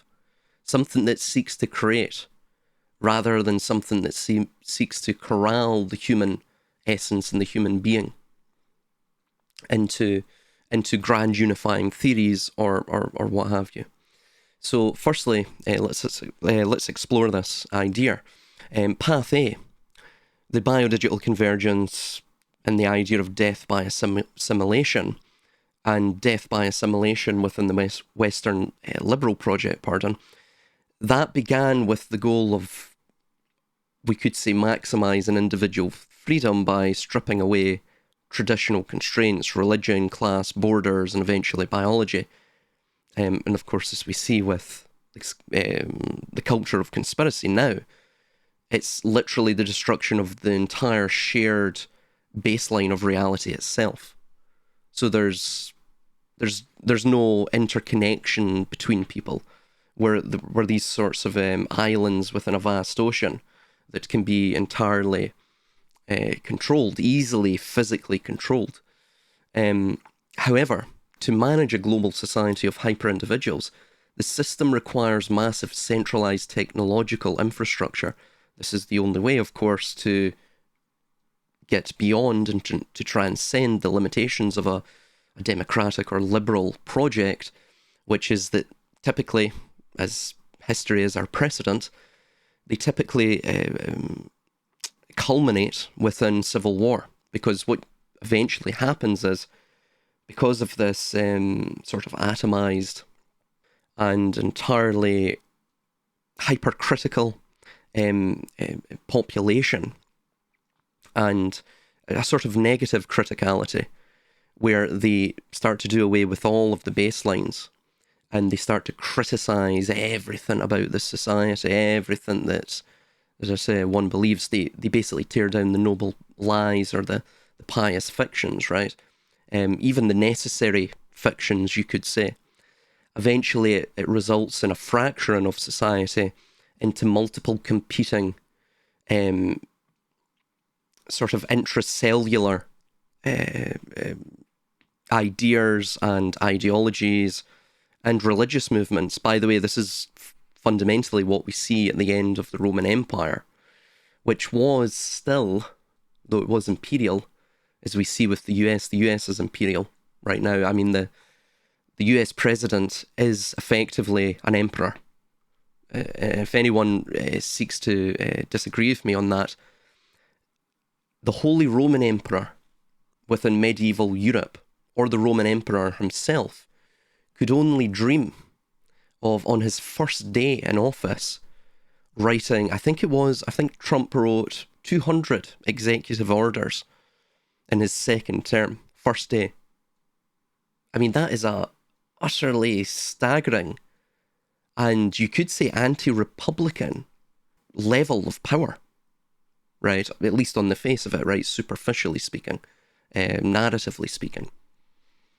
So he is an emperor, right? He just doesn't wear the crown, or in the case of the Roman emperors, the laurel wreath. But he is an emperor, he is a dictator. He dictates to you, he bypasses entire legislative, the legislative diet and legislative products of the previous administration, all of their achievements, and he just wipes the slate clean at the flick of his pen. That's an emperor, right? So at the end of the Roman emperor, just to digress back to our point, the same thing occurred, because it was still nominally a democratic society. People still had this idea of Roman citizenship, providing you some semblance of rights and individual agency, right? Now, that resulted in Christianity. Firstly, with early Christianity, it was a very, very Gnostic. I mean, let's just use that term for sort of general description. It was a very Gnostic, or you could say fractured faith, right? It hadn't been codified yet. The Gospels had not been codified yet. As we know it, the New Testament hadn't been codified, at least to a sort of solidified state. And everything was sort of up in the air and up for interpretation. And as this began to metamorphosize, you had early church fathers like Irenaeus who started to go against and to call out the quote-unquote heretics. And you start to get a formalization of the Catholic doctrine, which means La Cattolica, the universal church, right? The universal. So this is what occurs, right, at the end of every sort of democracy. And it goes back in to a highly top-down command and control society. So as we've been discussing regarding data centers and the algorithmic economy, the liberated individual is ultimately reduced to a highly predictable, manageable data point within this system. So the mechanism for that is, of course, surveillance capitalism, as we'll call it, algorithmic manipulation, the blending of biology with technology, the Internet of all things, the digital twinning, all of these ideas. And the result from that is ultimately the individual isn't necessarily crushed directly by a dictator. It's an entirely upgraded form of dictatorship or despotism where they are smoothly assimilated into a digital network. So you become a node in a system owned by a corporate and technocratic state where your choice or your choices are mathematically predicted and nudged by the AI itself. And we're seeing this already today. The conspiracy culture, by the way, is the outgrowth of this. You see all of these. Well, for example, did anyone know about Dasein flat Earth prior to 2014 when just overnight, and I recall it at the time, overnight this idea went viral. You had Matt Powerland and Eric Dubé and all of Mark Sargent was another one, Patricia Steer. There was a few others. We'd never heard of these people prior. And they just jumped onto the stage from nowhere with this new bombastic idea. And then, of course, later on we had germ theory, the deconstruction of germ theory. Who was deconstructing germ theory prior to 2020? I know of a handful of people on Odyssey, a handful, and of course as well, BitChute as well. There was a handful of people that were criticising, for example, Pasteur. But the vast majority of conspiracists or conspiracy theorists or truthers, whatever term you want to use, none of them believed it. Very few. There wasn't a sort of a maximal threshold of people that had sort of tied themselves to the mast of the idea. And now look at it. We're haunted by the continual incessant echoes of it. I'm not saying it's incorrect. I'm not saying the deconstruction of germ theory is incorrect. All I'm saying is, think about where these little alt media or alternative media narratives are stemming from. The people that you follow, these grand unifying theories that you follow, who in the hell is putting them forth? I'm not even saying they're directly controlled. They're not directly controlled opposition agents or shills. We have to sort of get rid of, pardon me, this traditional, or not traditional, this sort of old-fashioned idea of the shill and that of the controlled opposition agent. And it's this notion that they're taking the shilling, hence where shill comes from, right? When you signed up for, King George's army or what have you, you would take the shillings on the drum. That'd be your sign-up bonus. So you took the king's shilling and you did his bidding. That's where it comes from. Again, that implies direct control. You don't need direct control in this system. right? If you have a grand unifying theory and you haven't changed your opinion, or you haven't explored other alternatives in a year or two, or 3 years, what have you, and you don't have this sort of curiosity to speculate and to encourage and stoke discourse, well, then you're basically a controlled influencer cult, right? Controlled indirectly through the algorithm. Flat Earth, by the way, the reason I called it a psyop, because it was the first, bar besides perhaps 2012, the whole, end of the world 2012 thing. Flat Earth was the first one to sort of springboard off the early 2010 changes to the YouTube algorithm, which was a recommendation algorithm, which effectively took bombastic theories that were not compelling in terms of the evidence that they provided, but they were compelling in terms of the titillation that they provided to the audience. And those truthers, quote unquote, that were looking for, the quick fix of dopamine and dopaminergically centric sort of what I call the Matrix LARP, right? Where they thought they were Neo and they were fighting the system and they were trying to wake people up from the system and yeah, all of this nonsense. So that sort of predictive programming for the conspiracy culture, the social priming for it. So it provided justification for them to engage in this sort of LARP, this live action roleplay. And moreover as well, it provided enough compelling anomalies, even if they were pixel level anomalies, as I say, looking for anomalies within the sort of details of a story rather than the story holistically. And all it needs is one of these quote-unquote hoax indicators to not provide it an indication, but to provide it the full systemic unraveling of the entire story itself.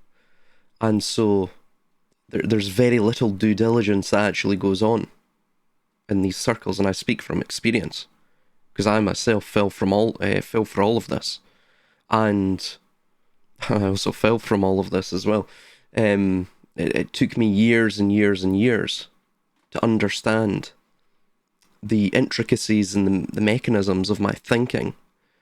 And once I understood that, and I quote-unquote knew thyself, then I could move forward because I understood how my mind could deceive me itself. And this is what propaganda and psychological warfare is contingent upon. It knows that the mind is a brilliant tool but a terrible master. And at any moment, it can deceive oneself through the concoction of hormones, visual or audio-visual stimulation, ideas themselves. All of this can be woven by the mind into a perceptual field which makes you believe a certain thing, sort of unconditionally, right? Now, they can this is called pattern recognition by most people. And they'll say, well, for example, NASA always lie, right? Which I would tend to agree with. I mean, most of the time, yes, they lie. I wouldn't say they always lie, because again, that's hyperstitional. It's sort of, it's writing the future before the future has even occurred. So it's a self-fulfilling prophecy, it's a foregone conclusion. That makes you legible, makes you predictable, it makes you exploitable by the system. But for the most part, yes, NASA lie. They are deceptive. However, that said, we do not need NASA to determine the shape of the Earth. And one of these days I will do a video on this, where I go through and refute the flat earth. And you can prove all of this from your own terrestrial vantage point.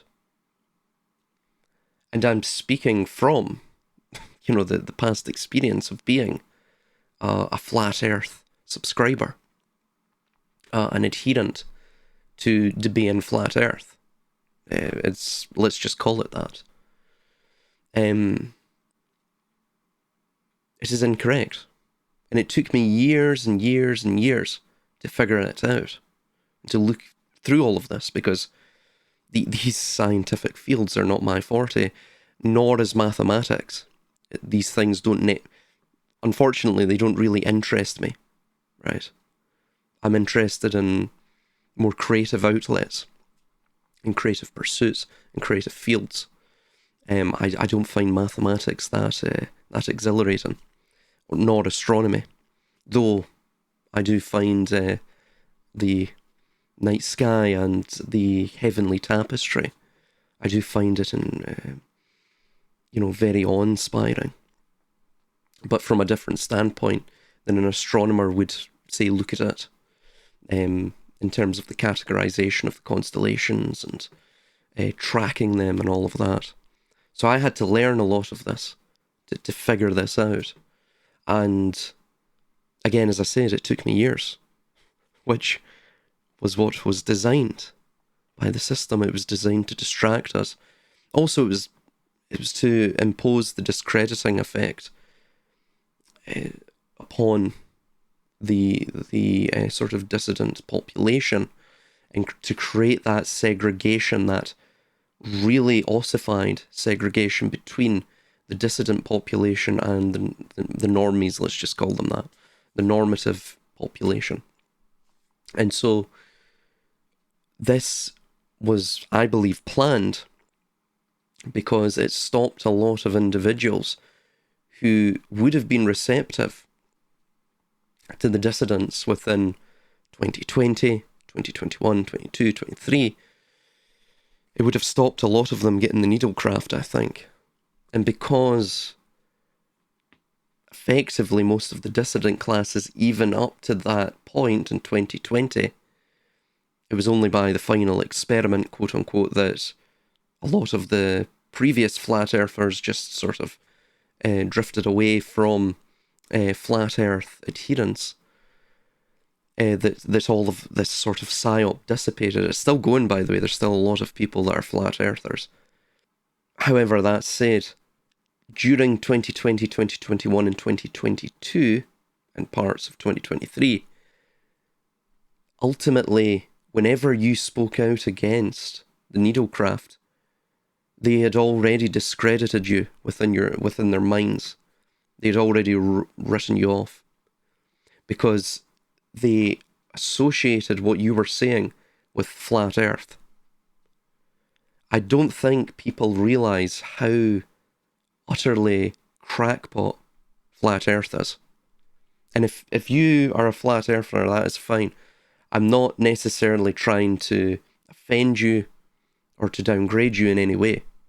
That's, again, as I stated, I was a flat earther as well. But what I'm saying is, see, when you start to look at the evidence in a very impartial and categorical way, you start to realise how utterly stupefied one must be to believe this. And again, I'm speaking from experience, right? So it was an ARG. It gave you enough, just enough, to justify believing in it unconditionally, and basically allowing it to infiltrate your mind so that it would in turn become the entirety of your worldview. Think about it. What value, physical value, does the shape of the earth have to what's going on here? And I know what the flat earthers state. Of course, I know the rhetoric. It doesn't make sense. There is no physical value that flat earth or belief in flat earth even if there was a massive inversion that occurred and people were siding with belief in the flat earth and flat earth became the mainstream overnight, that wouldn't get rid of the power structures that seek to exploit us and enslave us. People would say, well, we'd be able to cross the ice wall and there's land over the ice wall. Okay, right. If you determine the flat earth, that's one thing. But has anyone ever been across the ice wall? And what they'll say is, Admiral Byrd has been across the ice wall. Admiral Byrd. When this came out, it was intriguing, right? Of course, it was fascinating. This Admiral Byrd idea. But when you look into it, it's totally false. In fact, all of this is actually a sort of sci-fi retelling of Byrd's polar expeditions. Again, it's to provide, in a very psychological way, a safety blanket. That there is a place beyond here, this hell realm, that we can escape to eventually. It's Gnosticism. It's cyber Gnosticism. That's exactly what it is. That you can transcend, you can escape the polemos, the war, the strife, the suffering. It's like every other religion, every other philosophy. Because flat earth is a psyop. It is an ARG. It was designed to give you enough breadcrumbs so that then you would create the interstitial narratives between them. They don't need to... Propaganda, the primary modus operandi and end goal of propaganda is not to make you believe a specific lie. It is actually to make you believe in nothing at all. Because only in such a state do you become a tabula rasa that is necessary for the expediting of a tyranny. They want you to believe nothing at all. That was the first one. Flat Earth was the first one to take advantage of that recommendation algorithm, and it just basically ballooned. Exploded out of nowhere, and it went viral overnight. I recall it. I was getting it recommended in my feed on YouTube at the time, about 2014-15, and hands up, I'm guilty. I fell for it right away. And it took me, I would say, 4 or 5 years to look through all of the evidence and to effectively refute it, right? I even had to buy telescopes. I went into forums where they were, for example, Jay Tolan Media, if anyone recalls him. And he had infrared camera lenses that he would use to sort of film the horizon. And he'd go, look, where's the curve? Where's the curve? Look how far we can see into the distance. But there was one very damning video that he did on Mount San Jacinto, and you could only see the top half. He was about 150 feet up or so, right, on another hill, looking across a bay. This is in California, and you could only see the top of Mount San Jacinto, right? Again, the infrared lens takes out of all of the atmospheric haze, so it allows you to see further, theoretically. And you could only see the top of the mountain, right? You could only see the top half. You couldn't see the bottom half because it was behind the curve. You could I was in a forum where both astronomers and mathematicians were breaking this down in terms of the arithmetic. And lo and behold, it works out exactly. Lo and behold, it aligns precisely with the heliocentric model and, of course, the circumference of the Earth.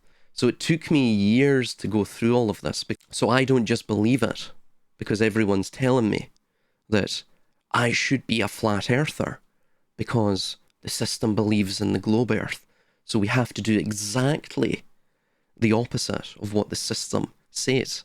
That without any due diligence, that is a very dangerous position to be in, because at that point you become legible to the state, meaning legible, you become readable.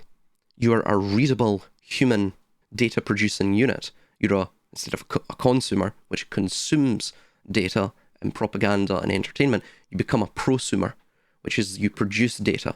Data from its Proto-Indo-European root means to give. So you're giving, the system the information about you so it can read you more easily. And this is what all systems seek. So yeah, that was the point that me and Eros were stating in that first discussion, which is that you become legible to the state if you just simply take a grand unifying idea and without any due diligence just run with it.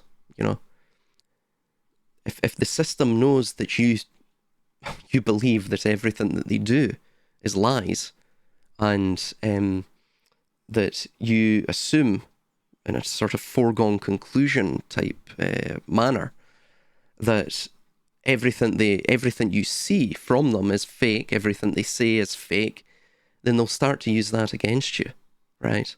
I'm not saying to believe them. I'm saying to do your due diligence and be as impartial as possible. That's what I'm stating. And this is the problem with the auto-hoax thing, which is that they want certainty. They want me and Eros and Zeal or what have you. They want us to have a sort of, I think some individual says it, what is your superior deductive inference model? We have no model. There is no model to this.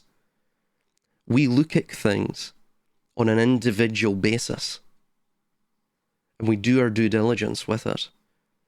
We speculate, and when we speculate, we state we're speculating. You have to engage in inductive speculation to some degree. They're not really looking for a model to acquire truth, or to filter for the truth, or to filter at least for something that could be a sort of working truth. They don't want a working hypothesis. They want a religious dogma. They want something that will allow them to park their fear of being duped, or their fear of fear itself, into the dustbin. You're not going to find that here. You won't find that here on this channel. Everything, all of these discussions, all of it, is to spark thinking in your own mind. Because we want true individual agency within people. We want people to realize their Dasein, their soul. We want them to be rooted within the physis, the physical world, no matter how inconvenient it is.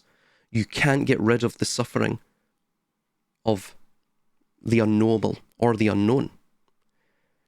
But that shouldn't stop you trying, right? You shouldn't be trying to maximize a mitigation of suffering.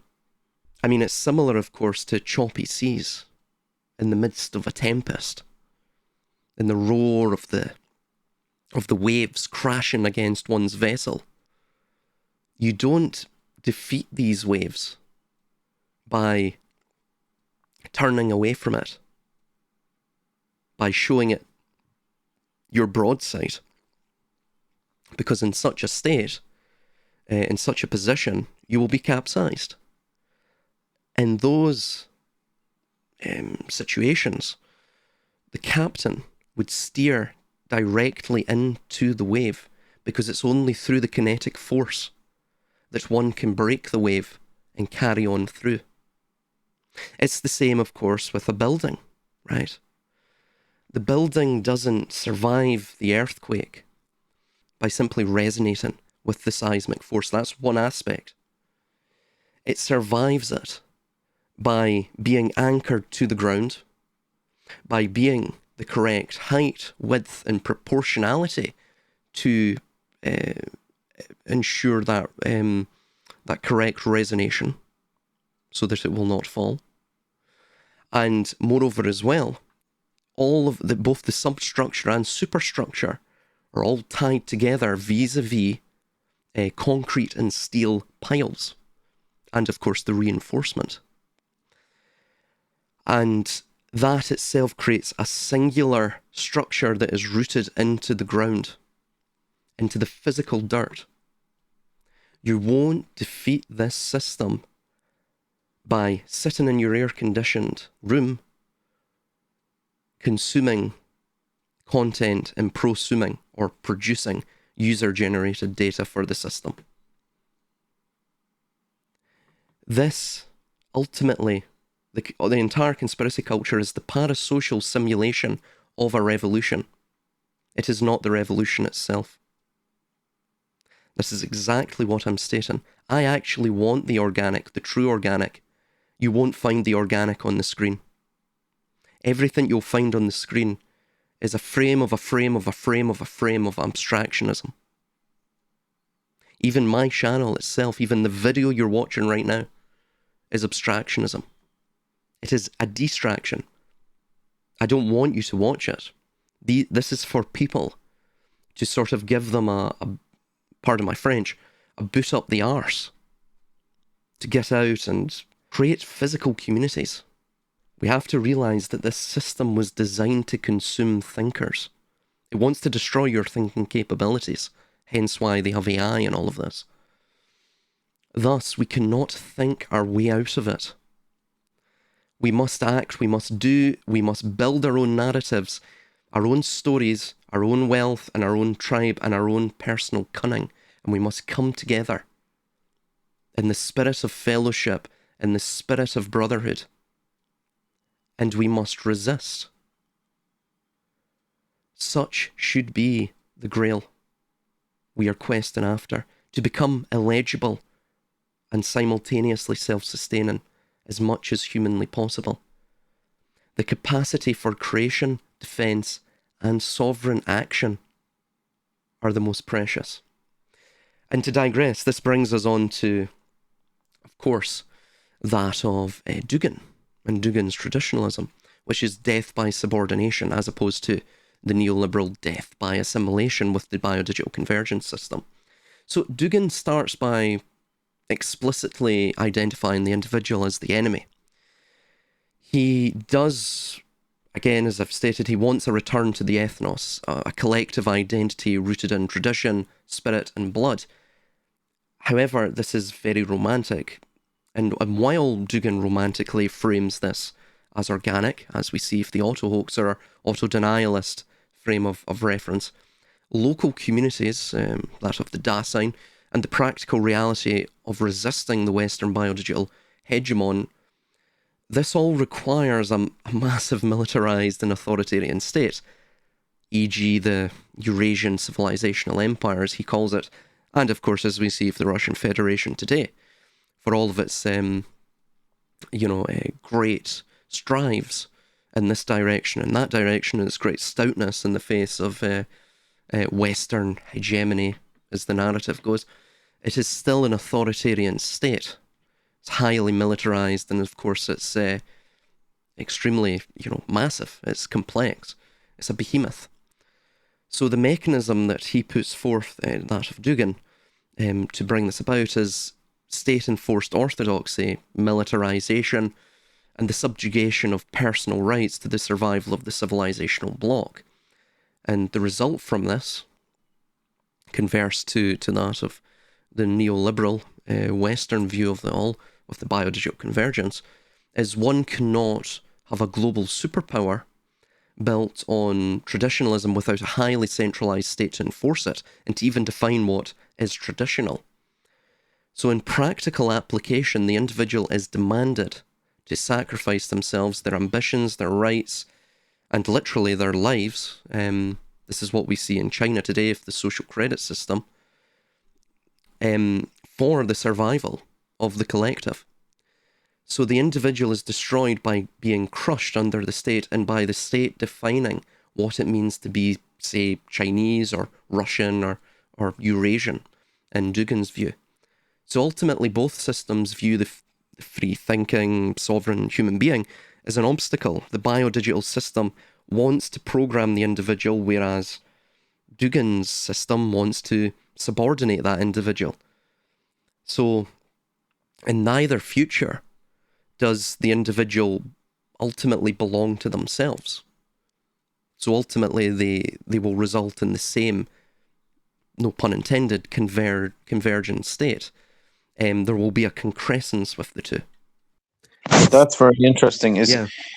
the destruction, like, of the individual, we'll say, if from what we understand, I know we have a fairly loose understanding on Dugan, but is he arguing essentially that you know, the four political way will equal the destruction of, or disintegration of, individuality? Like, it would be more of a mass formation, in a social mass formation of, you know, instead of an individual, it'll be kind of have like, it'll be like the Borg, you know, like a kind of a mass consciousness. Because it seems like, in a way, that's kind of what we're in.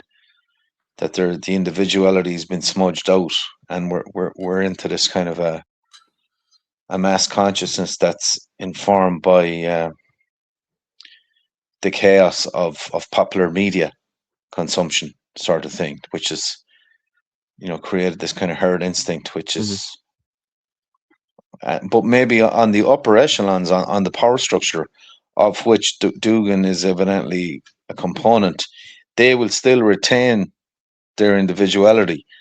So it will be like a little bit of a rehash of the racial state in India, which was the original Aryan, supposedly the Aryan caste, or the Brahmin caste, the upper caste in India, which created the first sort of apartheid state, and they kept through the caste system. It'll be essentially a techno caste system, a Fourth Reich caste techno, you know. So, like, you'll have the upper echelons will be like the Brahmin caste in India, or the Aryan, you know, the original Aryan. If you're to follow that line of narrative, that the Aryan peoples migrated, you know, if I understand the trajectory correctly, from the fall of Atlantis into India, and some of them set up shop down there, as it were, but created a racial state essentially to maintain their own bloodlines, so that they wouldn't be defiled or degraded into the common sort of mass bloodline. So they had to create sharp divisions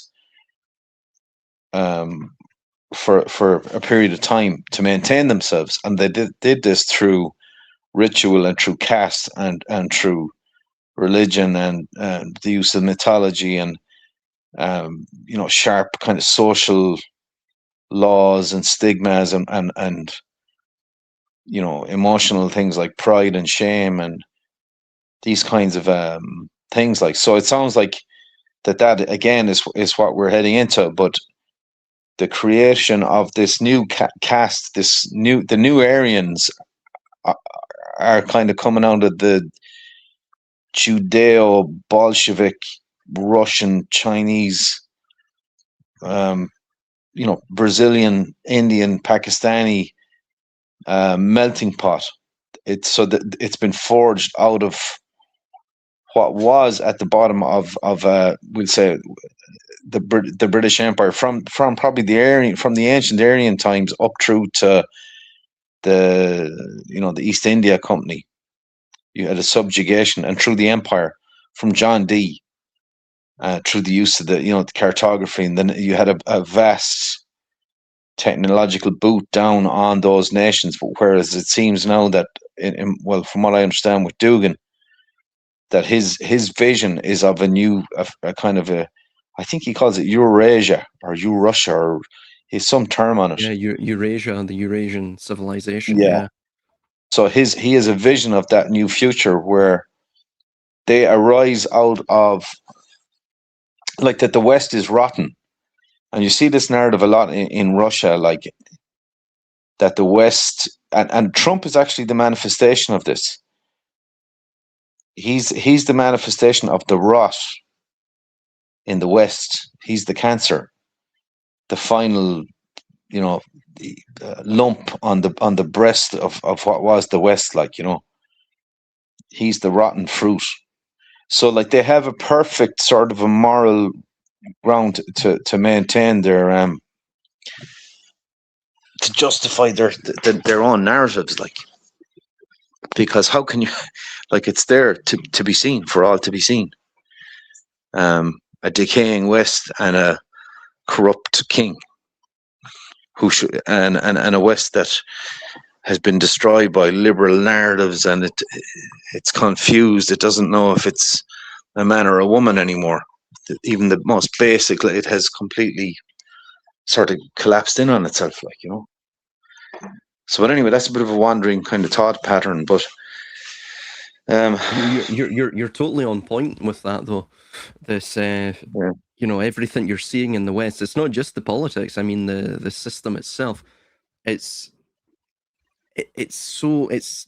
decayed by design, you know, because it's easier to control what you would call in Hebrew yechidim, or you know, we would know them as atomized or solitary economic units. It's easier to control people in that manner than, of course, attempting to you know, control strong families and strong communities and what have you. But the problem is that sort of poses certain limitations, and certain limitations to quote unquote sustainability of such a system. The only way to get around these things is effectively to impose the system that they desire, which is the collectivization through a centrally controlled centrally controlled informational network, AI, or the Internet of all things. I see Dugan with Dasein, and by the way, it's German. It's not Russian, but it does mean beingness, or being there, presence, effectively. And he discusses with that, as opposed to, say, technocracy, which is an artificial collectivization through biodigital convergence, as we'll just call it here, effectively turning people into human chattel.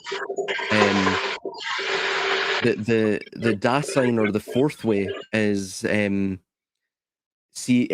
would embrace tradition, but it would embrace tradition. It would embrace the past. It would seek to try and cultivate communities, and it also seeks, if I recall correctly, also seeks to what's the word? You know, to unify. To see it seeks to sort of express the true intrinsic value in people, right? It doesn't just say that human beings are just informational machines, or worthless animals, or just mere biology of the biology of data, essentially. It sees human beings as something altogether more sacred, right? It doesn't necessarily. Dugan's not necessarily seeking to just value human beings based on their efficiency or economic output, but that, again, he's not necessarily stating that is some sort of psycho-spiritual, or a sort of pursuit for a better world. He's utilizing that as a counter to the Western technocratic system, because, again, we're coming into the superblock system of of the future of the perpetual war doctrine, right? Where you're going to have this Eurasian pact versing, Oceania, or basically the sort of Atlantic treaty, right? America and her vassal states in Europe, and what have you, and her vassals worldwide. And it'll all be based around the control of resource choke points. And this will allow them to perpetuate a sort of digital credit system, right? And each multipolar superblock will have its own digital credit system. And of course, I mean, even if Dasein takes hold of the Russian government and the Russian political system, at least the Russian political imagination, and becomes the political will of Russia or Eurasia in general, again, they're still going to utilize everything that I've just stated to control people for power, right? So even if they embrace traditionalism, I mean, ultimately, if you, as Assange stated, if you're utilizing digital technologies in data centers, which yes, Russia are building as well, so are China, so are all of the BRICS nations, right? And again, they're all in bed with the US on this, right? So there's no division really. All of this is just merely superficial. Ultimately, what will be tradition if you're rewriting the past?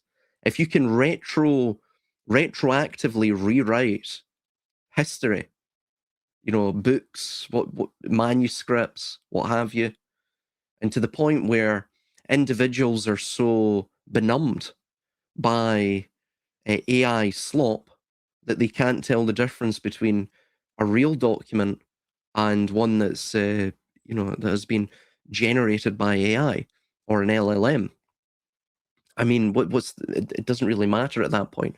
What does it matter about traditionalism? What does it matter even at that point about the intrinsic worth of people? Because it will be ultimately with data centers and technocracy, it's a race to the bottom anyway. Yeah. From a human point of view. And yeah. But you see, this is the kind of dark genius of it all, because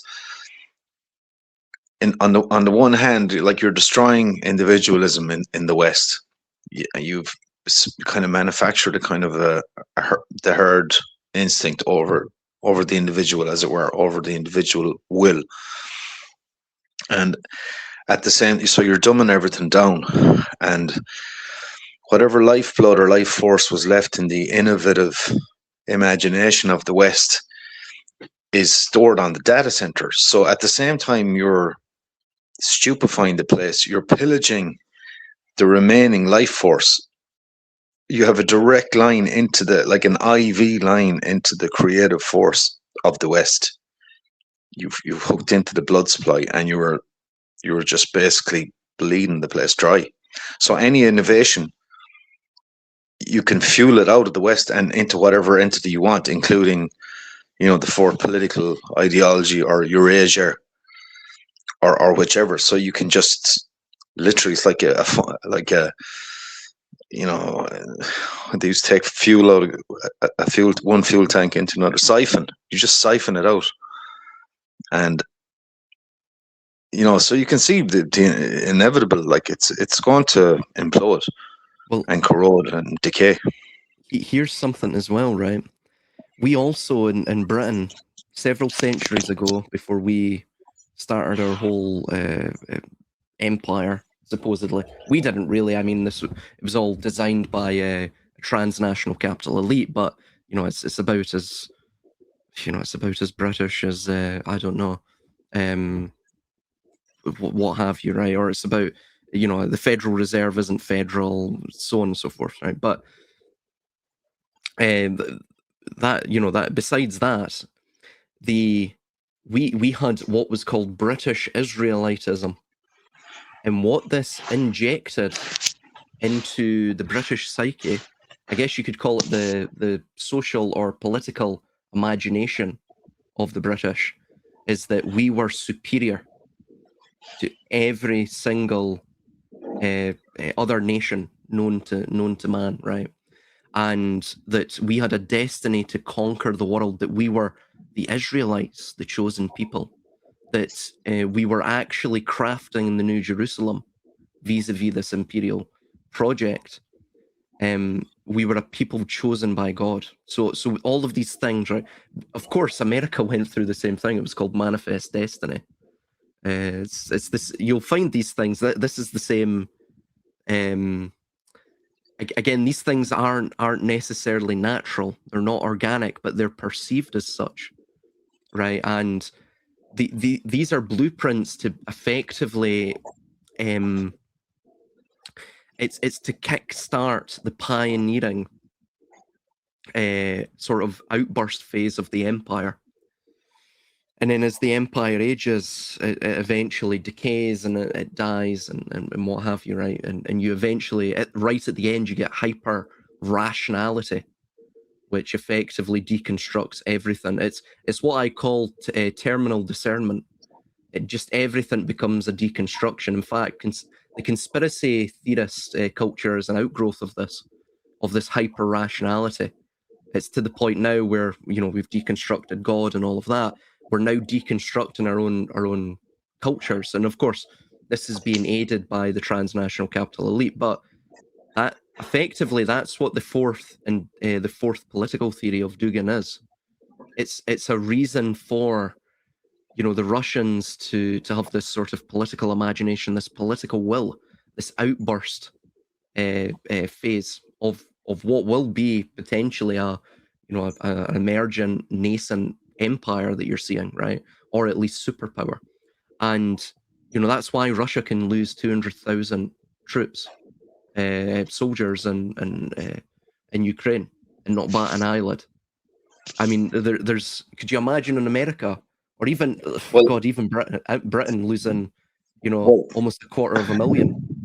There'd be riots on the street. It'd be over. In terms of like, when you use terms like rationality, and like we can invoke terms like logos and reason, but like one could kind of argue that Russia is culturally Jewish.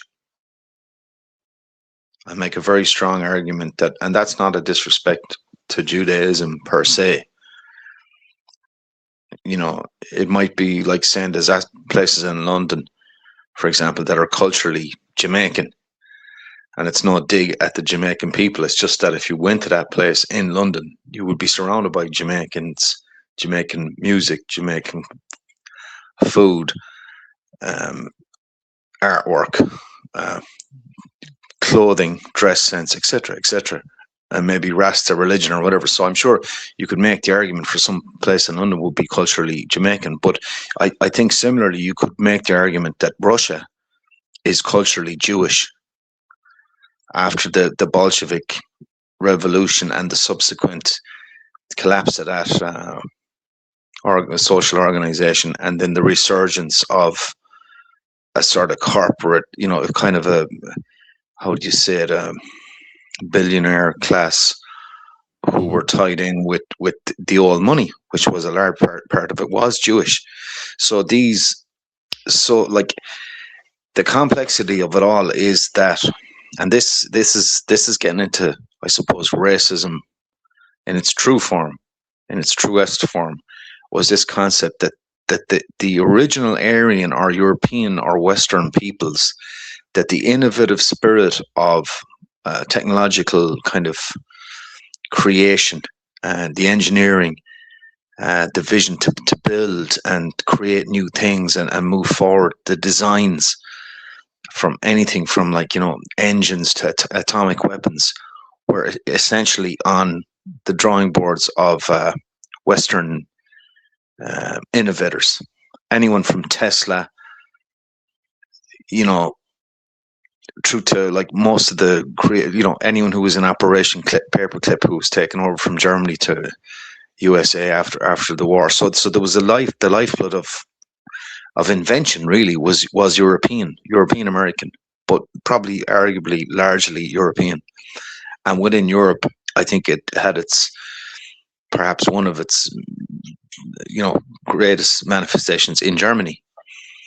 And but the argument goes, and I'm not necessarily saying I myself am an advocate of this, but the argument is that in Judaism lacks this impulse. It lacks this kind of instinct and this creative capacity. Now, where it surges ahead is in its kind of how do you say it, post-rational, or something that's around rationality or reason, or is able to work into the abstract. And the manifestation of that is in, for example, things like mathematics and into chaos theory and into actual, what we might loosely call magic or sorcery, and the ability to manipulate consciousness, how things are perceived. But still, and which is a great strength in itself, a great sort of endemic racial strength within those people. But having said that, it seems, and this that innovative spirit of invention is not within those peoples. And by those peoples, I include the Chinese, the Indians, the peoples who were to lead the New World, the Russians. All of those peoples borrowed off the innovation and invention and the creative energy of the European peoples. So it seems, and I know how controversial that sounds. I accept that, and I accept any contrary argument to it. But it seems then obvious that the data center is needed for them to leach that life force out of the West, and to siphon it into into the New World, because they know eventually it could pose a threat. And I think that's actually one of the reasons why Germany suffered so much in the 20th century, because Germany effectively posed a technological threat that was big enough to warrant it being wiped out, completely wiped out. It posed a technological threat to the power structure and to the grab for power for global control. And they were way too big for their boots, and they had advanced in ways that we're still not fully aware of some of the technologies they had. Propulsion systems, weapons, ability to manipulate plasma, ability to create engines that were working literally off thin air, separating oxygen, nitrogen out of thin air, and all these kinds of things. So anyway, that's a fairly big clunk of a statement. And have you any input back into that, or? Well, I totally agree with you. Absolutely. Do you know what it's like? It's almost, if you were to analogize it, we are Dr. Faust, and we have signed the Mephistophelian bargain with the devil himself. And the devil is claiming that if we just simply build this, if we allow this sort of, if we pursue the metaverse, if you will, right, and we biodigitally converge, and we establish this sort of ultimate simulacrum, so to say, that we will be given unlimited power, and we will sort of rule side by side with the let's just call them the Cabal or the Kabbalistic sort of. I think the term you use, post-rationalist, that's actually probably more along the lines of what they are, which is, see, it's like what you're stating, they can deal in the metaphysically abstract. It's like they can understand the abyss on a deeper level, or the ayin, the void, what have you, right? And this is what you see with Kabbalah. It's the imagination of Kabbalah itself. And so everything you're seeing, I mean, there was a really good hidden America video a wee while back now. And, I don't watch all of his stuff, but this one video was totally on point. There was even certain things I wasn't quite aware of. And it was called The Kabbalistic Virus, and it's him showing, even numerically, from its very foundation, all of computer science is Kabbalistic. And, of course, he ties it in with they're trying to conjure demons and what have you, if I recall correctly. Now, you don't really have to go into it in that sort of manner. They may be doing that. I mean, nothing would surprise me now, but fundamentally, this technocratic state they're creating is effectively it's a counterfeit reality, right? So it's, again, we have to establish this as God, because God, through, again, in the Kabbalistic idea, God isn't necessarily that thing which has become. It's not an absolute. It's a source of it's a daisy chain, a blockchain, if you will, of becoming, right? So through all of the various experiences that we are undergoing, through all of the Sephra, the vessels, God deconstructed himself, and thus we must reconstruct him, or rectify him. We must tikkun, olam, right? We must pursue that. So we must reconstruct God, repair him, and we do that through digitally manifesting him, vis-a-vis the metaverse, or the transhumanism, cyborgs, the sort of the progress or the progression to the techno superstate. And so there's also another thing to mention with this, which is that ultimately, if you look into Judaism, I'm not talking about superficial Judaism here. We're talking about a minority of believers of, for example, Chabad Lubavitcher, that movement, also Hasidism, and you're talking about it's a minority of thinkers, right? And don't get me wrong, I mean, they are the bread and butter. They are the driving, beating heart of what you could call Judaism. But they're so Kabbalistic. They're mystical. They have a mystical understanding of these things. Ultimately, I know this might sound absolutely polemical, controversial, but ultimately, if you look into Judaism, they actually reject the transcendent, or at least Jewish mysticism does. They don't believe in the oneness of the divine. They talk about the Zeir Anpin, the Shekinah, which is the sort of lower infernal indwelling presence of the divine, and then you have a supernal duality or reflection of that, right? As above, so below, this notion. It's very Gnostic as well. Gnosticism probably came from this, but the idea is that heaven must be pulled down to earth. There must be a sort of eros gamos between the two, and we must actually establish an immanent absolute or an immanent presence of God, right? And I mean, it's so insane when you think about this, because it's like a sort of inverted antinomian eschatology, because the only way this can end is effectively humanity destroys itself trying to become God, or trying to create God through digitalism. So yeah, I hope that sort of spells out. I hope I was clear there, but ultimately, all of this, it's a sort of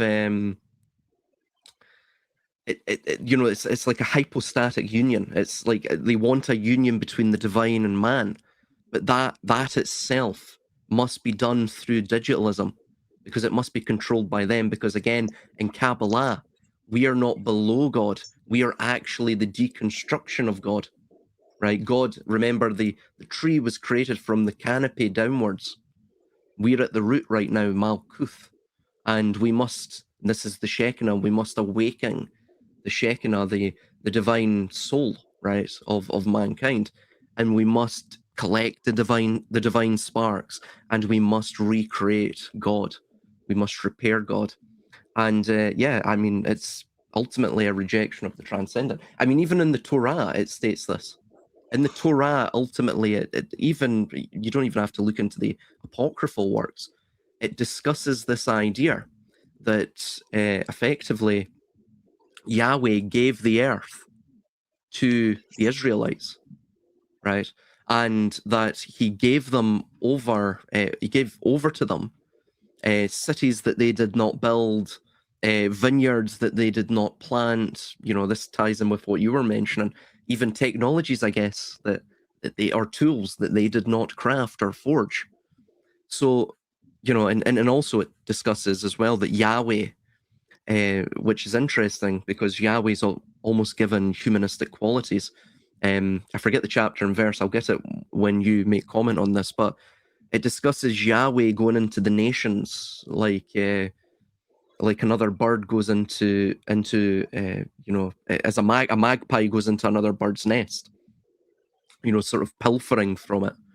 He grows fat off the wealth of the nations, and which is interesting because whenever you see Yahweh given humanistic qualities like that, or even animalistic qualities, what it tells you is that the deity is not transcendent.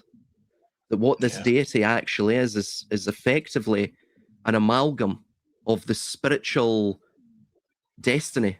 You could even say the socio-political will, the manifested socio-political will, into a sort of imaginal imaginal supernal deity or idea, right? So Yahweh effectively is the collective essence or soul of the Israelites. In fact, we know this because Gershom Scholem, who's probably one of the most famous and influential, at least I guess you could say modern or contemporary Kabbalists. He was present within the 20th century. He's dead now, but I mean, his influence it's just unquantifiable. It's insurmountable. And he even states this in his very famous book, Messianic Ideas in Judaism. I have the quote somewhere. I'll try and read out. It's in my book. It's in several books, and he discusses that. Yeah. Just a reflection on that point. It's like,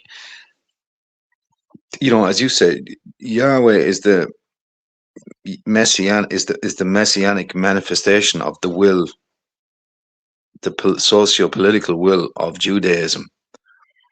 And so it's like a reflection in the mirror of the Jewish, some aspect of the Jewish soul and spirit. But that Jewish soul and spirit is also a human soul and spirit. But it is a human that is in a state, in a kind of hubristic state. That what was that God that fell in love with his own reflection in Narcissus? In Greek. Yeah, it's almost like a narcissistic, but it's not narcissism in the sense of like a blind love of oneself. It's connected into a deep-seated sense of worthlessness, or a kind of an incomplete, or an imbalance, an internal imbalance, which leads to this narcissistic impulse. And this, you hear this thing over and over again, this concept, the self-hating Jew. And I read this, it was actually in the New York Times in the 1970s, was an article written. And this guy, he was an Irish writer with the New York Times, and he had a friend of his who was a Jewish guy. And the Jewish guy says to the Irish guy, he goes, he says, the difference between the Jews and the Irish. And the Irish guy goes, what? Well, the Jews and the Irish both have self-hate problems. But he said the difference is the Jews know. He said, we know we have a self-hate problem. Whereas the Irish fella hates himself, but he's normalized it. He doesn't realize that he hates himself. He's just going around thinking this is basically the normal state of things. But anyway, that's a slight aside. But this self-hatred, you see, when the God that you've created tells you you're the chosen one, you believe that momentarily to escape all the inner turmoil and self-doubt that you have. And you would believe that in a sort of messianic way. But the part of you that's human it has to be stuffed down into your belly, into your stomach, and hidden away somewhere. Because there's a little voice inside you going, he's not the real God. He's just a creation of our ego. And the racial Jewish soul knows this, albeit in a subterranean manner, in the subconscious, in a Freudian way. It's submerged, but it's manifesting in all. And when I say human, these are also human facets that are not endemic or unique to Judaism. However, Judaism was created, in my view, as a vehicle in a sorcery type way. It was created by sorcerers as a vehicle for this to carry this imbalance and to carry this fracture and this self-hatred and this unredeemable offset of competing forces, like two wheels that are spinning against each other in friction, and there's sparks and piece of material coming flying off, and it's completely sort of out of control, and it propels itself into infinity, into eternity. Like, it can't ever be stopped. because one feeds off the other, and it actually acts as like a kind of a vortex or a mass whirlpool and pulls the entirety of everything down around it and into it. So this is the nature of what I kind of think what's going on, you know. So until Judaism itself can kind of reconcile these things and look within and see what is the source of these racial sort of manifestations of this harmony that's within us, until they can introspectively sit down and meditate with this, they are destined, as it were, to pull the whole world down with them. And like an alcoholic in a house, you know, they will, as they say around here, alcoholism will take the paint off the walls, and that's kind of like, they're like that as well. They will take the paint off the walls, and the alcoholism is this. It's like this relationship they have. It's addiction, compulsive kind of addiction with this light, Lucifer as selfhood, as the final realization of the self, and the ultimate realization that is the subjugation of the masses, of the Gentiles under their feet. And the more that voice inside them says, hang on a minute, you're just human, the more that inner voice says, I hate myself because I've forsaken my own humanity to embark on this ideological escapade of insanity. The more that little inner voice tries, like a child, tries to scream and say, no, we're not this, the more they'll run toward the darkness, toward the illumination, toward the Luciferic spirit to avoid their own humanity. So I think that's literally what's going on in a spiritual sense with all of what we're seeing, or a lot of it anyway. Well, see, what you've touched upon there is actually quite profound, because see, Narcissus, that idea that he fell in love with his reflection, is actually not what I believe Judaism or Kabbalah is suffering from. I actually think they've managed to transcend that. That's why they can absorb and even outlast all of these various empires. See, ultimately, it's not just perhaps the Irish or Scots or Jews that ultimately deep down inside hate themselves and have this, like what we were saying, it goes from this dualistic, schizophrenic or capricious, I guess you would call it oscillation or vacillation between, you know, for example, the outburst and pride phase of the empire or the civilization in its fall, right? And see, this volatility Judaism is beyond, because ultimately what Judaism is, and what, I mean, this is really most notable in Kabbalah, is that you can actually call it an evolutionary stable strategy for this. See, they don't fall in love necessarily with the egregore of, say, Yahweh, which is their own reflection, which you quite rightly stated. It's that they it's for example, they're almost a people of superposition, almost a quantum superposition, psychologically speaking, which is that, for example, like what you're seeing in Israel. See when they kill thousands of Palestinian children and women and men, they don't see that. They see, again, it's all inverted. It's almost like it's an orthodoxy of inversion, right? They don't see that as evil. They see it as a necessary good.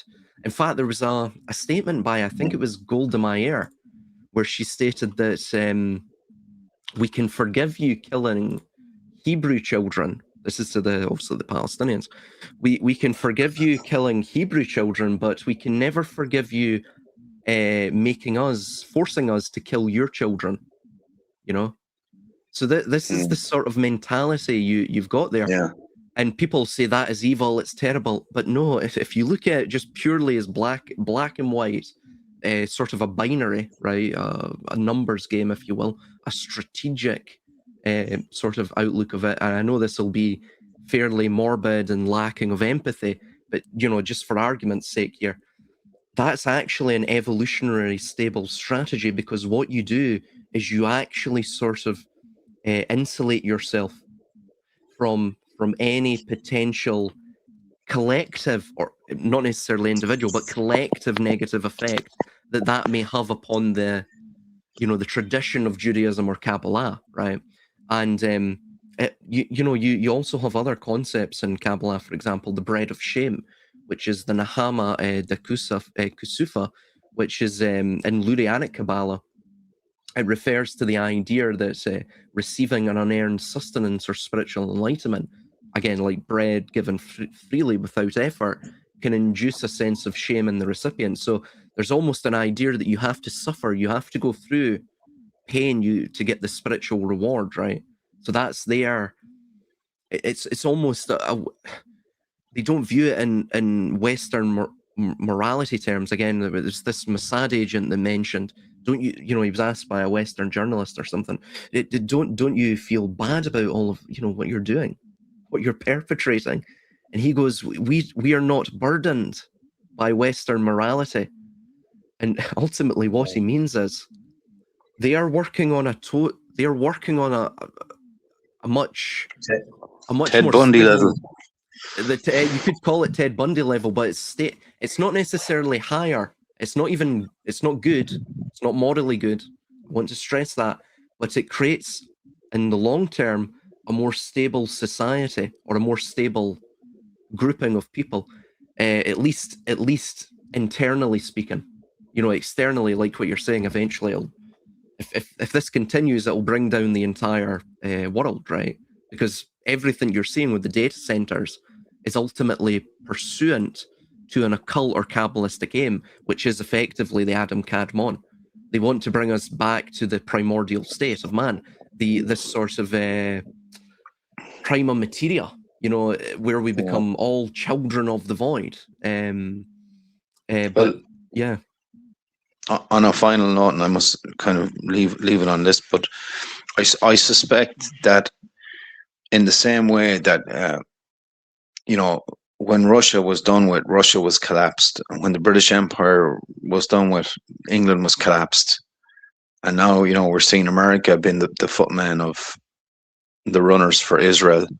America will be collapsed, but eventually, just as Israel is about to come to the finish line, it too will be collapsed. So he who guides the wheel with care is behind the scenes, and I've the sense that in the long game, all of these various players, be they in within the Gentiles or the Jews or whomever, or in Islam, or all of them will eventually meet their fate, because they're ultimately pawns in this game, I suspect. I totally agree with you. That's what I think the long term is. Yeah, I totally agree. I couldn't have said it better myself, actually.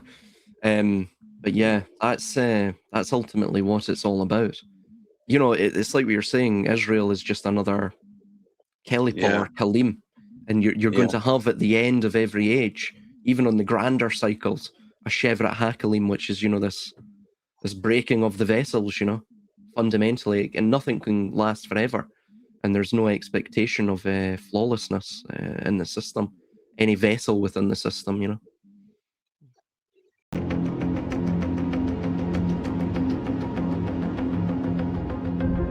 Oui, il a un masque, mais c'est une révélation contrôlée. Un narratif qu'on nous présente depuis des décennies dans Mission Impossible.